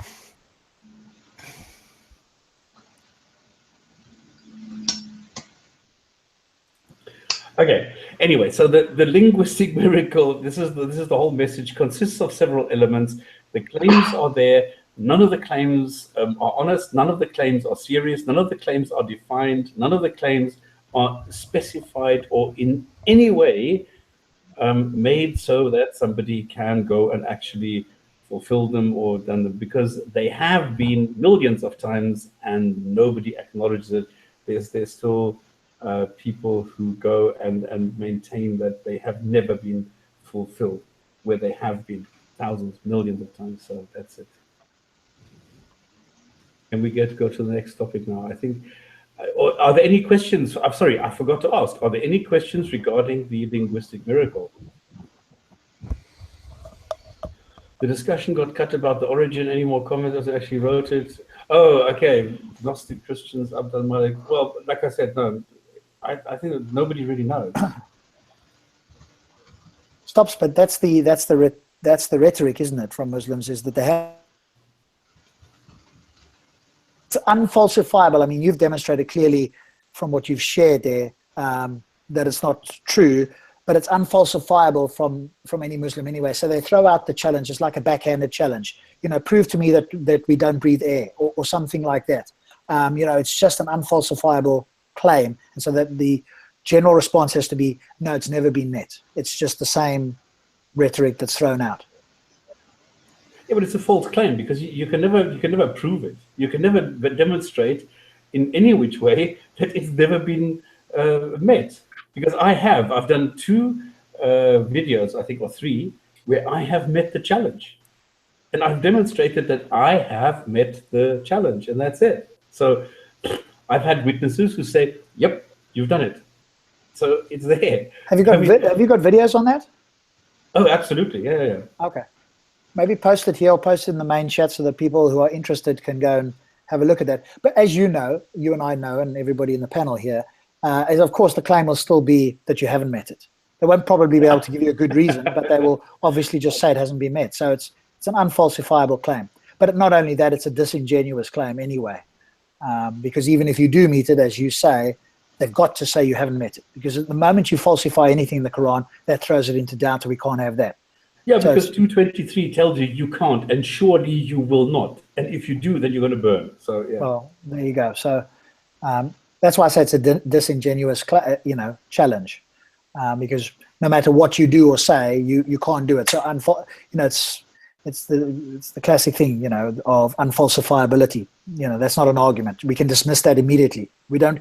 You've given a great summary of it here, but in actual fact, in the real world, we can just dismiss this claim. Don't waste our time with this claim because it's unfalsifiable. And this is why I said it's don't waste my time, because here are the 5 ways that I can deconstruct it. And then this is exactly why I made it very quick, so that you can just go and say, okay, number 1, number 2, number 3, number 4, number 5, and that's it. End of story. Fuck off. Yeah. Because they go into it a lot. As I said with Shabir Ali as well, I saw some video of his. He spent about 20 minutes talking about the linguistic miracles of the Quran. And as I say, at Speaker's Corner, I had that conversation with Darren Hamza at one point, and Abbas came in and decided he'd shift the conversation over to the linguistic miracles of the Quran. And I said at the end of that, there's that video still up somewhere. That was I couldn't wait for him to finish. It was a complete waste of my time. Telling me what you think, which is a subjective opinion about some miracles that somebody's worked out, because we're pattern-seeking humans anyway, and now you want to present that as some kind of miracle. Only to people who are highly indoctrinated are they going to accept that. The rest of us are going to see through this immediately. That's like a don't waste my time claim, that particular claim. But thank you, Stops. Thank you for doing your time and effort in putting that together. We've now got that we can go back to and have a look at. I don't know if you could in any way pop that onto Google Drive or some of your notes there that, like for myself, I can go through that as well. But I've just got that bit more information ready to hand that I can also copy and paste. Because when I go down to Speaker's Corner, I've got notes which I can sometimes access. And so if somebody makes a claim and I have the time, and it's something that I have in my notes, then I can just bring it up and I can just read off and go, boom, boom, boom, boom. What do you say to this type of thing? Which is useful if I get the opportunity.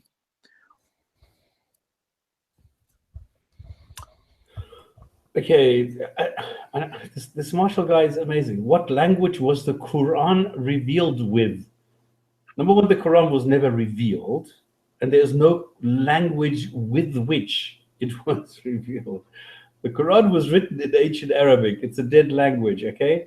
It was cobbled together in a very bad way, like 1,000 years ago, and that's it. And the people who lived in Mecca were not necessarily Arabs.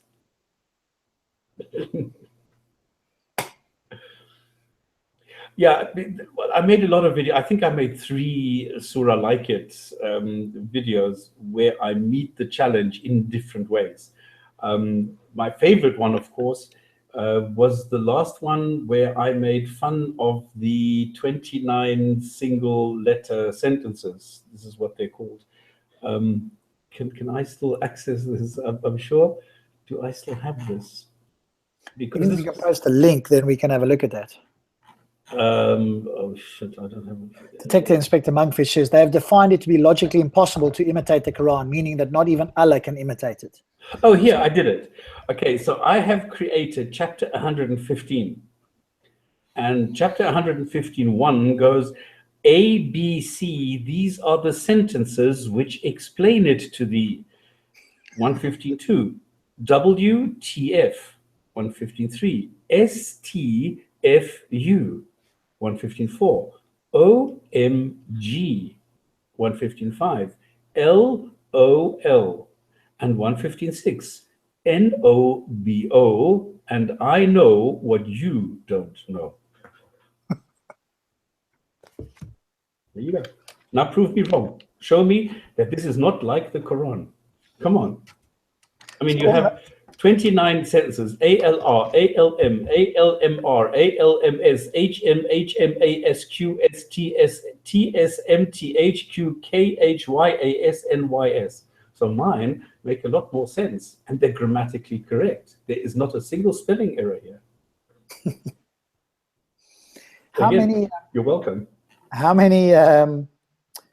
What is it? What's the term I'm looking for?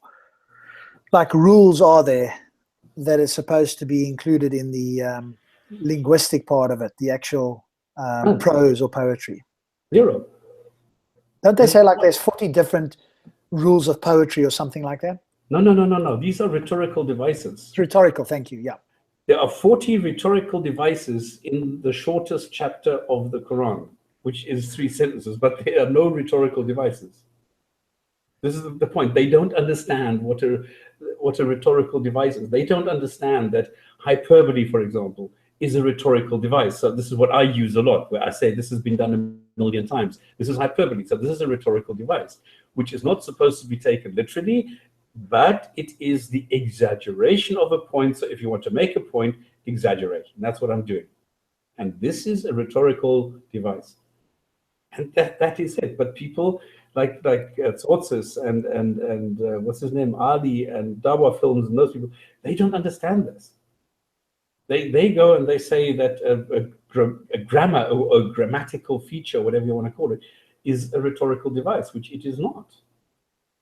And I've made a video critiquing exactly that, pointing that out, showing that this is not correct, that none of these 40, I mean, they only, he says, well, there's 29 here, there's 40 there, and I'm going to show you 5. And then he says, well, these are the 5, and I show that these 5 are not rhetorical devices, they're abstract. It's absolutely stupid. So they're not claiming that there's 40 rhetorical devices in every sentence or verse. There's just 40 throughout the Quran, or what is the claim? No. In this particular passage, in this chapter. The shortest chapter. The shortest chapter. There's 40 in that shortest chapter. Is that what they're saying? Yeah. Right. It's so funny. And what about the other chapters? Is there 14?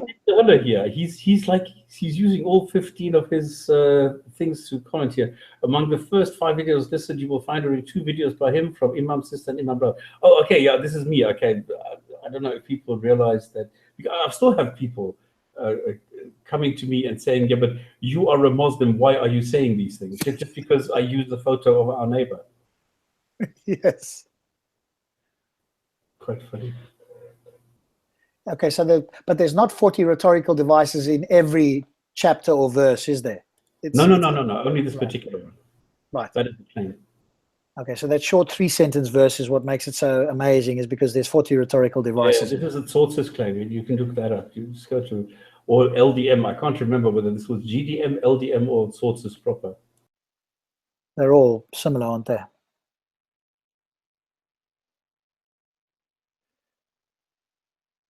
So anybody else want to add anything on the linguistic miracle or we not? We have a historical record that proves the people were Mecca. Oh, people were Mecca. That's good. The Quran is a good evidence for that. No, the Quran is not evidence for anything. The Quran is oh, yes, that's unjust. I see there's only atheists attacking Islam. No. An atheist does not attack something. An atheist is somebody who does not share the belief of a theist. That's what an atheist is. Now, my personality is someone who likes the truth. My personality is something that likes evidence. My personality makes me say things which maybe, I'm sorry for tomorrow, but this is completely ridiculous what you're doing. We don't have a historical record of Mecca. This is not true. Quran is not evidence for anything. It is a fabricated book.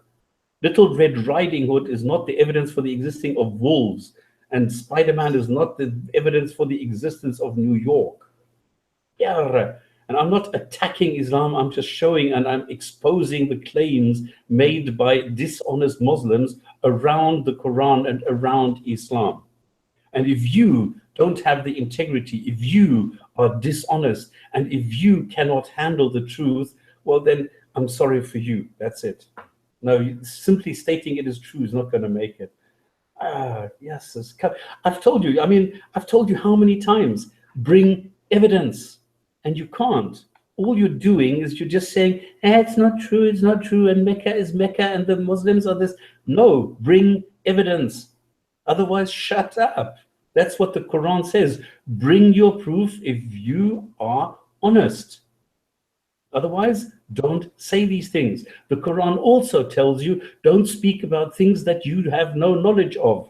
It's in the Quran. Go and look it up. Or do you want me to show you where it says that? We've got somebody there that in the comments that says, I roar like a lion on the show and then I go to speaker's corner, I'm in mouse mode. Well, Malik, you're welcome to approach me here on the show or in speaker's corner, or get some of your fellow Muslims on the show here. I'm not an expert in the Quran. I've never said I am. I have experts or other guys here that know a lot more than me. So invite Muslims onto the show. We welcome Muslims here. We have people that have looked much more deeply into the Quran than I have. So you're welcome to join it. I'll post the link and you're more than welcome to come. Now, no use being a mouse there in the comments. Please come and be a lion on the show. We welcome you here. So feel free to come in. But if you make claims, then obviously you need to back them up. So feel free to come on here. How exactly do you roar like a lion on this show and then go immediately to speaker's corner? It's like, I don't see any difference on the Jinn&Tonic or on videos of speaker's corner. You just seem to present yourself exactly the same way. Well, obviously Muslims have got different views here because they all feel like Sabur did such a great job. So, as I say, is your video out yet? No, not yet. I've got a last little bit to do, particularly on the a little bit more on the innate thing, and also the claim when I said essence of thought. Obviously, Stops, I didn't think of your videos at the time, but I'm going to add one or two of yours. But when I said essence of thought had refuted the innate claim, I've got plenty of videos. He's given me permission to use his as well. So I'm going to put that up, and then we should be done with part one at least. But I've got all of Aussie's stuff still to come as well that I'm going to put in later videos, and I've got a biologist who emailed me as well with some information as well. So lots to come still. But of course, I know that unfortunately that'll go over some Muslims' heads. I'm not going to quote all Muslims, but it's going to go over some Muslims' heads because, obviously Sabur looked like he did such a fantastic job, but I'm interested in the truth. And so we'll see whether any of those claims stand up once the video's out. So how are you actually going to refute it? Because you will have to take every single sentence that he brings up and then say, well, this is what he said, and this is reality. This is what he said, this is reality. You can't do that. You can't keep that up. It's going to be hours. I know it's been quite a long process. I'm only, as I say, part one, and there'll probably be at least another 2 parts. I'm probably not going to do every sentence. I started out doing that, and obviously that's very time consuming. So I'm probably going to let it run, and then that's what I've done at the moment is let it run, and then do a bunch of information coming in based on the last couple of minutes claims or whatever that has been said there. So that's why it's taken me so long. I was like, how do I do this? I could just let it run and do all the claims at the end, but I think it's better to do it point by point. So here, or claim by claim, let's just say. And that way, then you can see it straight afterward and it's fresh in your mind. Because if you listen to half an hour, 15 different things have come out. Very difficult for you then to go back and remember what was said. But the main thing is I will have some answers on these topics. I don't claim to be an expert on evolution anyway, but some of the other claims like the innate thing, as you've said, Stops, the rationality, that thing. So those 2 at least I will have, and I'll have it on my phone so I can do it live right there and then. And so those things I can refute on the spot, basically, which will obviously be a lot easier. So, Marshall, why do you have to bring your friend Hamza Darren to come to the show next time and expose us liars? Why can't you do that? Why do you not have the ability or the functionality in your brain to come and do that yourself? If it's so easy, if you have the facts, please prove me wrong. That's how I learn. So I would love that. If somebody shows me that I am wrong, I've just learned something. And that is then experience, and that is knowledge. So come and bring it yourself. Don't rely on others. Don't let others talk for you. Be the man that you claim that you are, and go and speak for yourself and prove those wrong who are wrong. Brilliant. We all cherish being proven wrong. Go and do it. Instead of just there, and I will bring my big brother and he's going to beat you up. It doesn't work here, okay? Who is Hamza Darren? He's the red-bearded okay. London guy. But if you manage to bring him here, it would be funny. Yeah, I don't think he wants to come on here, though. I think at one point I did ask him and he said, no, he doesn't want to come on here. Or somebody asked him. I don't know if it was myself or somebody asked him and he said, no, he doesn't want to. So, because I think, again, people... Yeah, but if Marshall managed to bring him here, it would be brilliant. No, but he can't. Because his MO is just to speak very fast and just talk you against the wall. So that's the only thing that he can do. But there's no. Yeah, but that is what all apologists do. But I mean, if Marshall could make him come on the show, that would be a contribution. He's been on the show. He's never brought anything. He just says, "Ah, but this is," and then he plays this funny. Call for prayer thing, and that's it. So what is the point of it? Hamza Darren, was he on the show? No. Marshall is saying he'll bring his friend. I'm not sure if they really are friends, but whatever the case is, he'll bring Darren on. I don't know that Darren wants to come on, but I think Darren's whole thing is Speaker's Corner, because there he can put on a show. He can shout quite loudly. He's got a bit of a crowd around. They're all, or most of them are favorable to whatever he says. They don't actually know what he's saying, but it just sounds good to them because they're all believers already. So it's like a showcase type of thing, in which case, that's his playground. But if he came here, now you guys, we can look things up. You guys know a little bit more. Perhaps he's a bit nervous about doing that. Pretty much the same reason that Hamza Sources refuses to talk to people on Hangouts. Yeah, people, they run away immediately. I've asked Ali Dawa multiple times because Phil said he'll debate Hamza, but I can't get hold of the guy at all. If he ever comes down to Speaker's Corner, I will ask him on camera. But of course they'll say something, like you've said as well, Stops. Yeah, contact us on Facebook. The thing is, I think they've pretty much learned now that it's a weakness to actually talk to non-believers who, particularly in this environment where we can just sort of instantly look things up. That's a weakness for them. Because like we do the little show, we do a little song and dance, and then usually that's what people see. And if you do like a refutation video, less people will see that, or they can just say whatever about it. Like when Marshall first came onto the show, it's like, does the Qur'an tell us to ponder? No, let me look up the exact verse. And it's like, this is not the place for them to listen, we managed to completely shut down Hamza Sources. Remember that he was the big show of the star. He was the star of the show here, and then after a while we managed to shut him down completely. I remember I sat with Professor Krauss for 1 hour and briefed him on what to do with Hamza, and he completely ridiculed him. And this is the point where we had so much influence, where we were actually going and priming those people who were talking to him, which eventually killed him. Today he's a nobody. Is he not still influential though? I mean, like, no, he's gone completely. He still seems to have like his little fan base though. He's no longer the go-to, the number one thing. Released. He released a book, didn't he? Like Refuting Atheism or something like that. And I get so many Muslims want to talk to me about that book. And it's like, it's so shit. But You he mean definitely The still Divine sees Reality. spiritual. That's the book you're talking about, The Divine That's it. Reality. Even Marshall, way out in Morocco, has got a copy of the book. We talked about one of those chapters, if you remember, with Ozzy, which I've gone and taken parts of that video, which I'll obviously use because that's relevant to part of the later part of the discussion with Sabur about the rationality thing. And Ozzy's obviously got some great insights into that. So that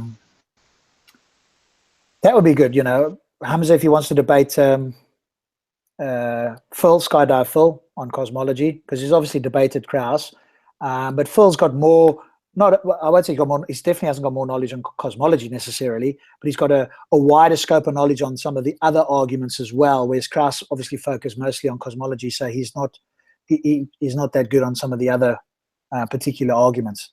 And that's, of course, what Tortzes did, as far as I could see in that debate, because obviously he can't speak to, you know, Krauss about cosmology, so he brought in some other topics which is not Krauss's expertise, and then said, well, Krauss didn't answer this. Well, of course not. That's not his expertise. He's a cosmologist and not a Quranic Bible scholar or whatever else came up there. And obviously Krauss is quite well known for his vitriol against philosophy, which I think is not the ideal way, but hey, that's his view. But yeah, I mean, hard to get hold of sources to have that sort of a debate. I've got, you know, obviously Skydive Phil. There's somebody else that wanted to debate him as well.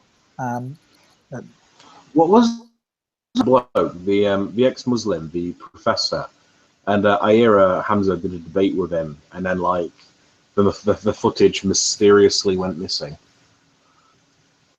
Is that the one where he called him out for something, and you can see it from the side? It was one where it was like there was a bit of a controversy because like Hamza Soltis just said on Twitter that he brought this bloke who's like, you know, like brown Asian, and he said that he brought him as a gift a coconut cake that Hamza had like made himself at home, and he got some trouble for that because like it was kind of like a racial thing, like coconut, basically like brown on the outside, white on the inside. Like he's an ex-Muslim, he's left Islam, so like, you know, he's a coconut. Yep. I remember that. What was his name?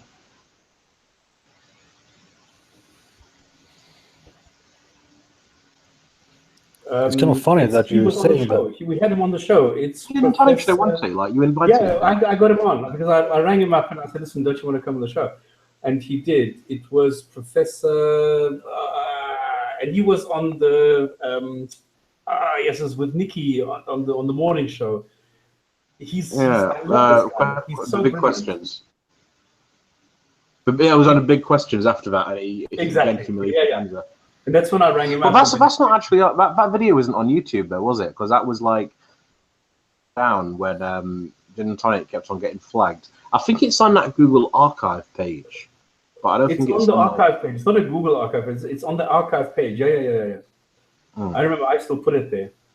The video exactly the episode that got lost, and then somebody else luckily recorded it and gave it back to me. And that's when I put it back on the archive.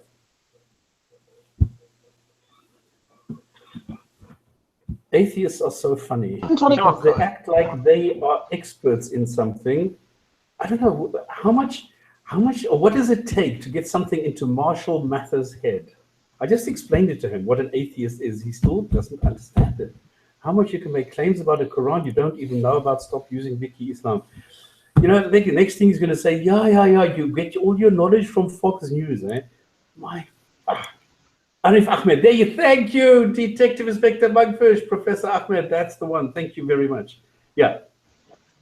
And this is the guy. I mean, I love the guy, really. He is so cool because he was sitting in the question show and he said to Hamza, well, all we've had from you is just spreading some platitudes and that. Now let's get some facts. I thought this was slap. Was that the philosopher Arif Ahmed? Yes. Because there's if you look online, there's a nice video with Alex Malpass. He's a philosopher in this country, and he's done a podcast. If you look up Alex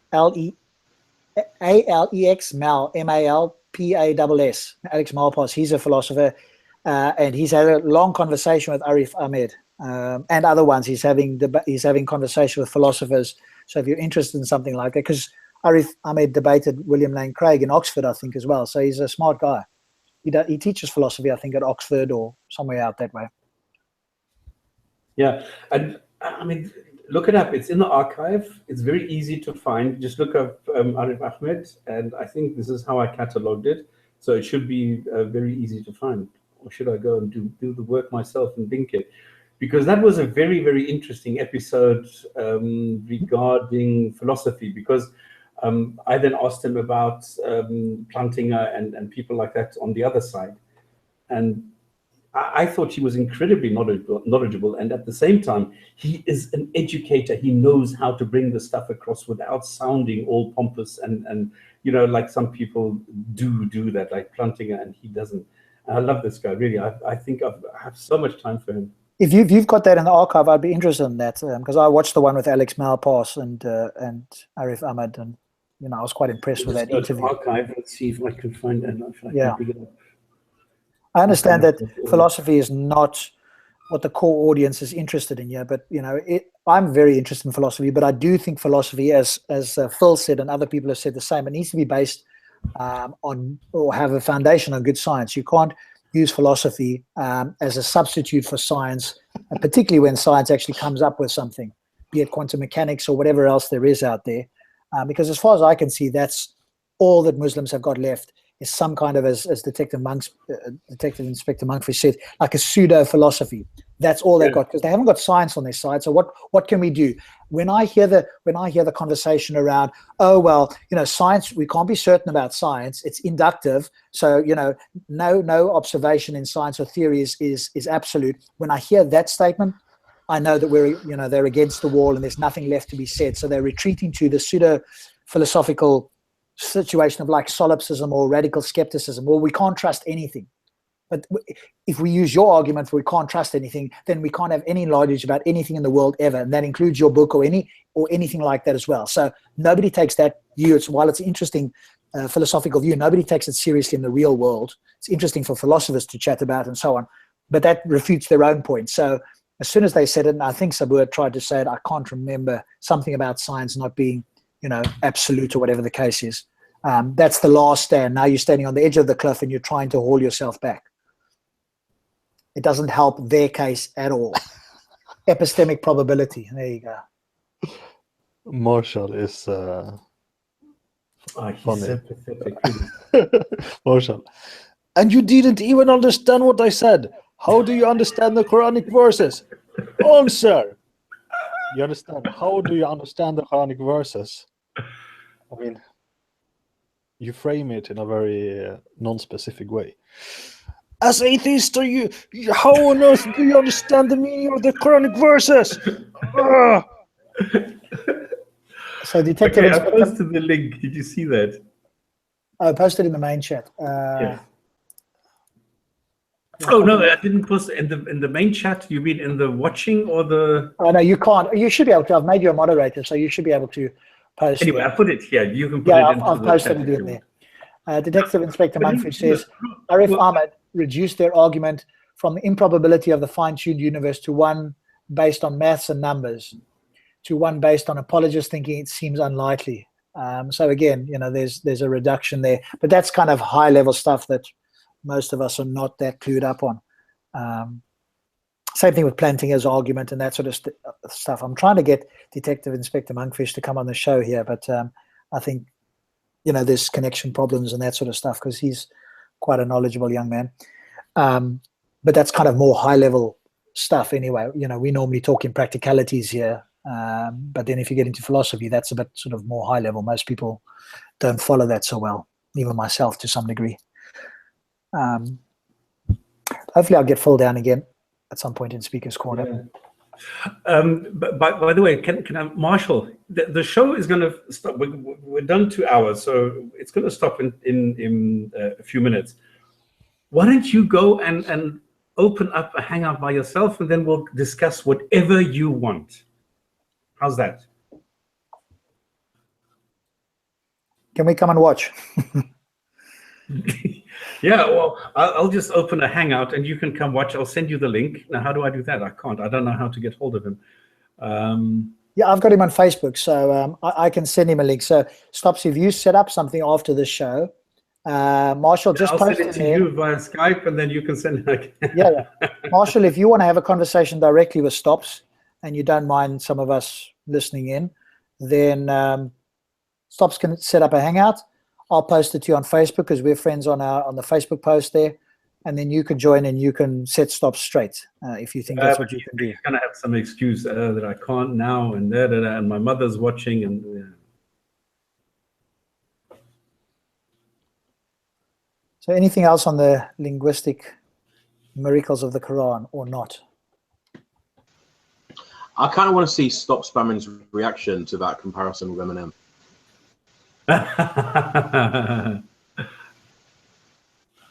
Okay, who is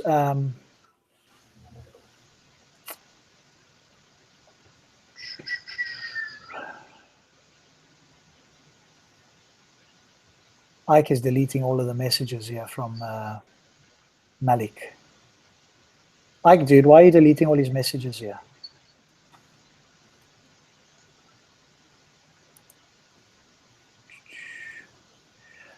Okay, if that's all, I think that's all good, unless anybody else has anything else to say. No, I was a bit surprised that no one mentioned Manchester.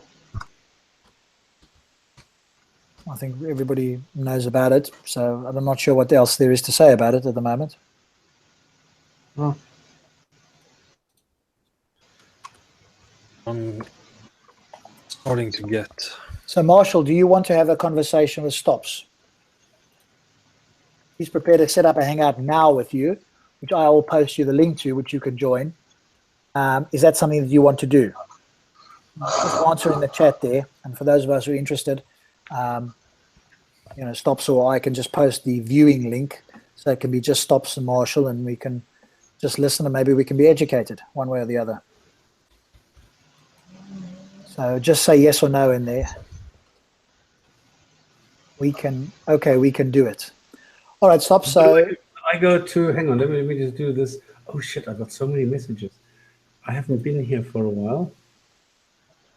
I'm still, and Marshall, again, contact me on Skype. I think, if they're open for it, the conversation is good if there can be viewers, because you can do the private conversation, but there's no recording, and it goes all over the case. And I've had some conversation with Marshall, and he tends to jump around a lot. So it's a case of like trying to stay on one particular topic. And I think if you view it and record it, then, that's useful. Should do a show about Trump.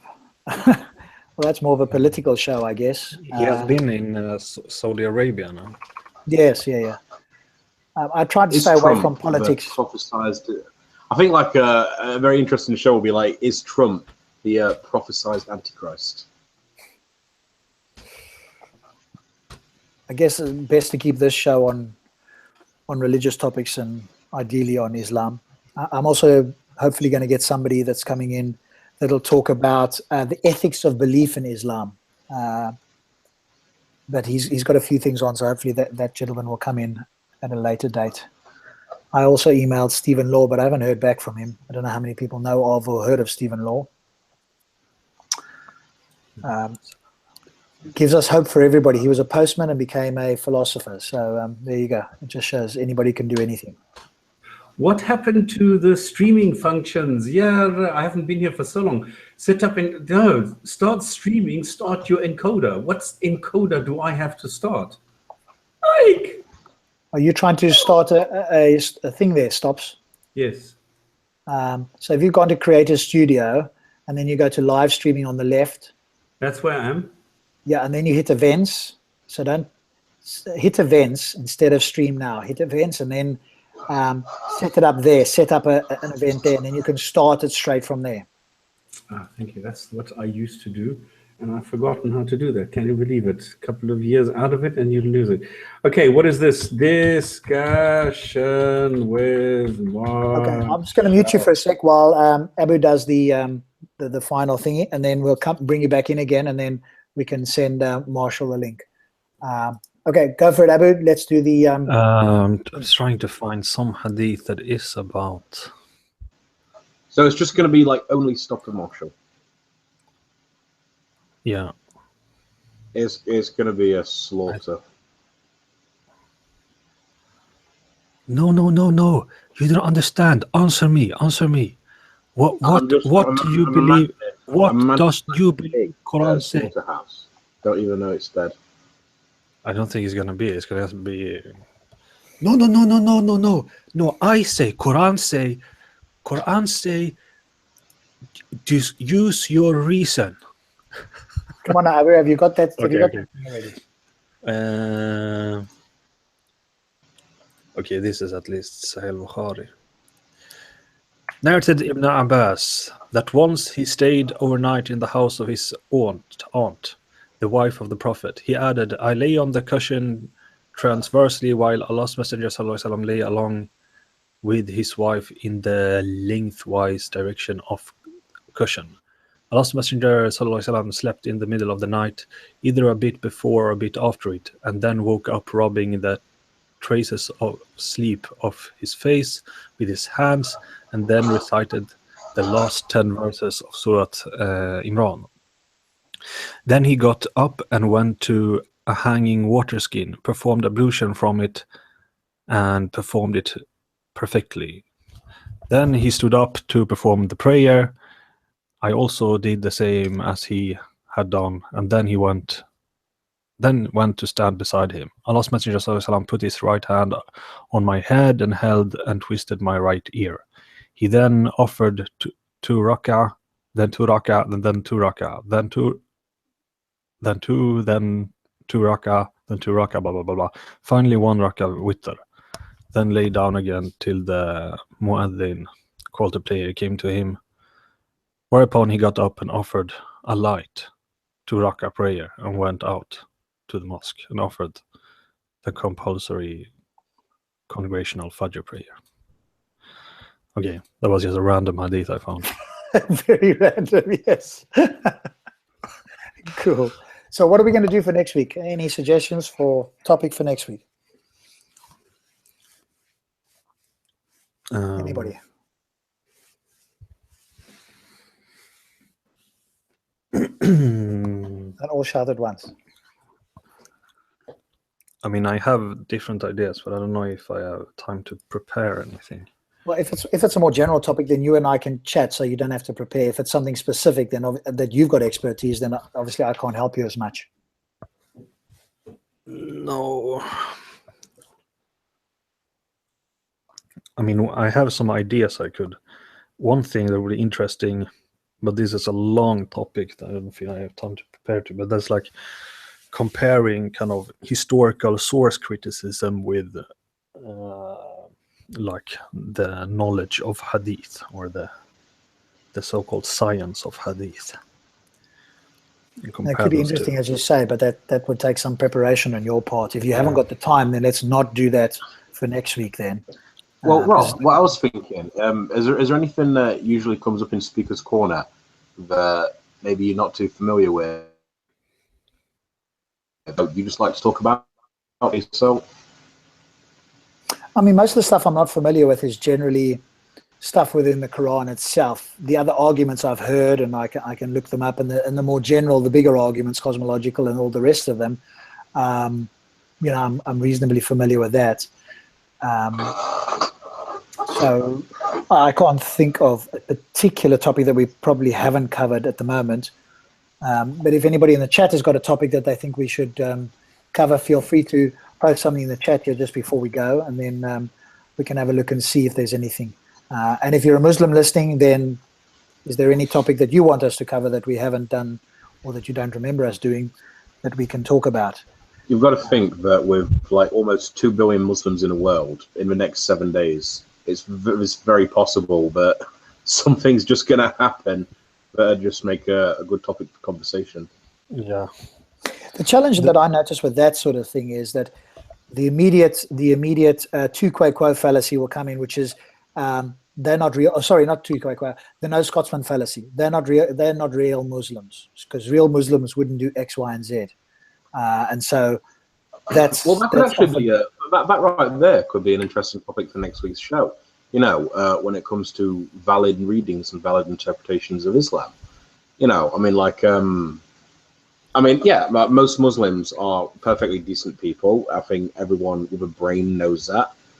First person to actually mention the whole Manchester thing to me was a Muslim friend of mine who lives in the Middle East, and is like, oh, I heard about it, you know, gave his condolences. But I think like this insistence on my way or the highway, you know, like I'm right, you're wrong, and you know, this idea that either the literalists are right or the non-literalists are right. I don't know. I think like what is like a valid interpretation? I don't know. I think that might be a good topic for a show. I tried to have that topic with Saracen, or that's a hard topic. It's very subjective, isn't it? You can bring a few scholars, the other guy can bring a few scholars. Nobody really knows. No, but the funny thing with Saracen is that he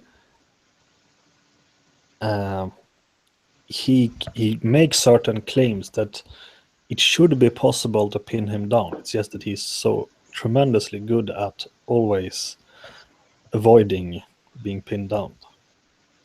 I think like he also does like his own mental gymnastics. I don't think it's deliberate, but like remember when he was on the show and he was going on about like, oh, if people just look to the scholars, ask people of knowledge, and I just, you know, I made that point. Okay, let's actually look at the real world, look at slavery. You know, where does it match reality? You actually have societies where these, you know, scholars and people of learning and knowledge do have influence. When has it ever worked out in this utopian way that you insist it would? And he's like, yeah, I know. I mean, even in Libya now, we introduced slavery, and it's like that didn't actually address my point. Yeah. But like the thing is, he says certain things that he's following Hanafi school of fiqh and so on, and then like, what Hanafi school of fiqh? Because the real Hanafi dudes, they have the same kind of Sharia. Yes, they are a bit strange. They have a kind of. I mean, there's no real difference between like Hanafis and Diabanis, like just from what I know. No, there's not that much of a difference. There's like it's just that within the major Hanafi like umbrella, you get a lot of weird things, but the like real original Ahnaf were not that different from. Could you do that one, Abu? You seem to know that, and you don't need to prepare maybe for that. What is the difference between the different schools? Just the general thoughts. You don't have to go deep, but just like if you mention the four schools and what the general things are they say, and perhaps where they differ. And again, you know, you probably know that off the top of your head. So would that be worth doing? Is that something you can do? We can do that. We can do that very shortly, but it would be more fun if Saracen could join once more. But I would like to have. Going to be there, so we can't rely on him. I'd rather you just did it from an informational point of view, so the rest of us can go, okay, now we understand the difference between Hanafi, Hanbali, etc. What's the main outlook? And I partly made that the last time. As I said, there are minor differences and minor kind of like general patterns, but in general, they are all saying that what really counts is the hadith. But I can make a kind of this generalization very quickly in the beginning. We can make the whole show about that. Okay, so what are we going to call that? So I want to end this because we're going to go over to Stops' hangout now and have some fun there. Okay. One thing that, but maybe this, it would be, I would like to debate with Mr. Ike, the 9/11, whether it was a conspiracy or not. Okay, but let's not do that on this show. I'm happy if we do the same thing at the end of next week if you want to. Once we finish the show, you can then start a hangout and we can bring some visitors over to your hangout and listen to that. I'd be cool with that. I don't think that's something that we want to do on the Jinn and Tonic show unless you're going to relate it to Islam. But it is related to Islam because it affects Muslim. But I mean, I'm not gonna. If you, it Well, depends if on Ike's interested, obviously we can do that at some point. But okay, so what we'll do next week then is you'll give us just a generalistic idea of the differences between the 4 major schools. Is that the schools of jurisprudence, or what is the proper Yeah, the main the 4 madhabs. 4 madhabs? Okay, so we'll go over that then and some of the differences for next week. Again, very broadly, and we'll have a conversation around that. Oh, I have a quick question from spamming. Yeah, sure. You know when you were going on before about bring something like it, and you're using that particular part in the Quran where it's just shouting loudly?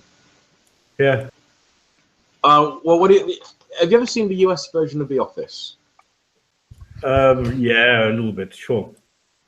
I don't know. Well, I don't know if you've seen this one episode, but it was an episode where Michael Scott. No. Sorry, I've never followed. I've never seen a complete episode. No.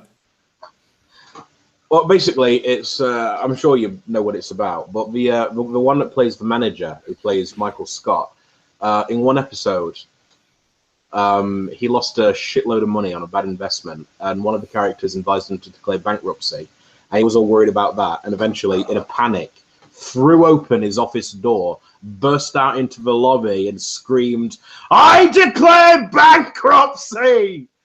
And then he had to get one of the other characters. Well, that's a real secret. That's not how it works. Okay, then we're going to head off to there because I can't be in 2 hangouts at the same time. No, exactly. On that interesting note, I will bring this to an end. Let's pop over to Stops' channel. Anybody interested? The link is in the chat there. Well, I'll try and post the actual viewing link because obviously most people don't want to join. Stops, if you've got the viewing link, so if you started the hangout already, if you haven't, that's fine. I'll post the viewing link as soon as this one is done. Thanks so much to everybody on the show. We'll look forward to you next Friday, and we'll be doing it on the schools of jurisprudence, and Abu will just give us a basic rundown and we can chat then. Okay. Salamun alaikum. Thank you guys. Good night, and we'll see some of you over on Stops' hangout. Cheers for tonight.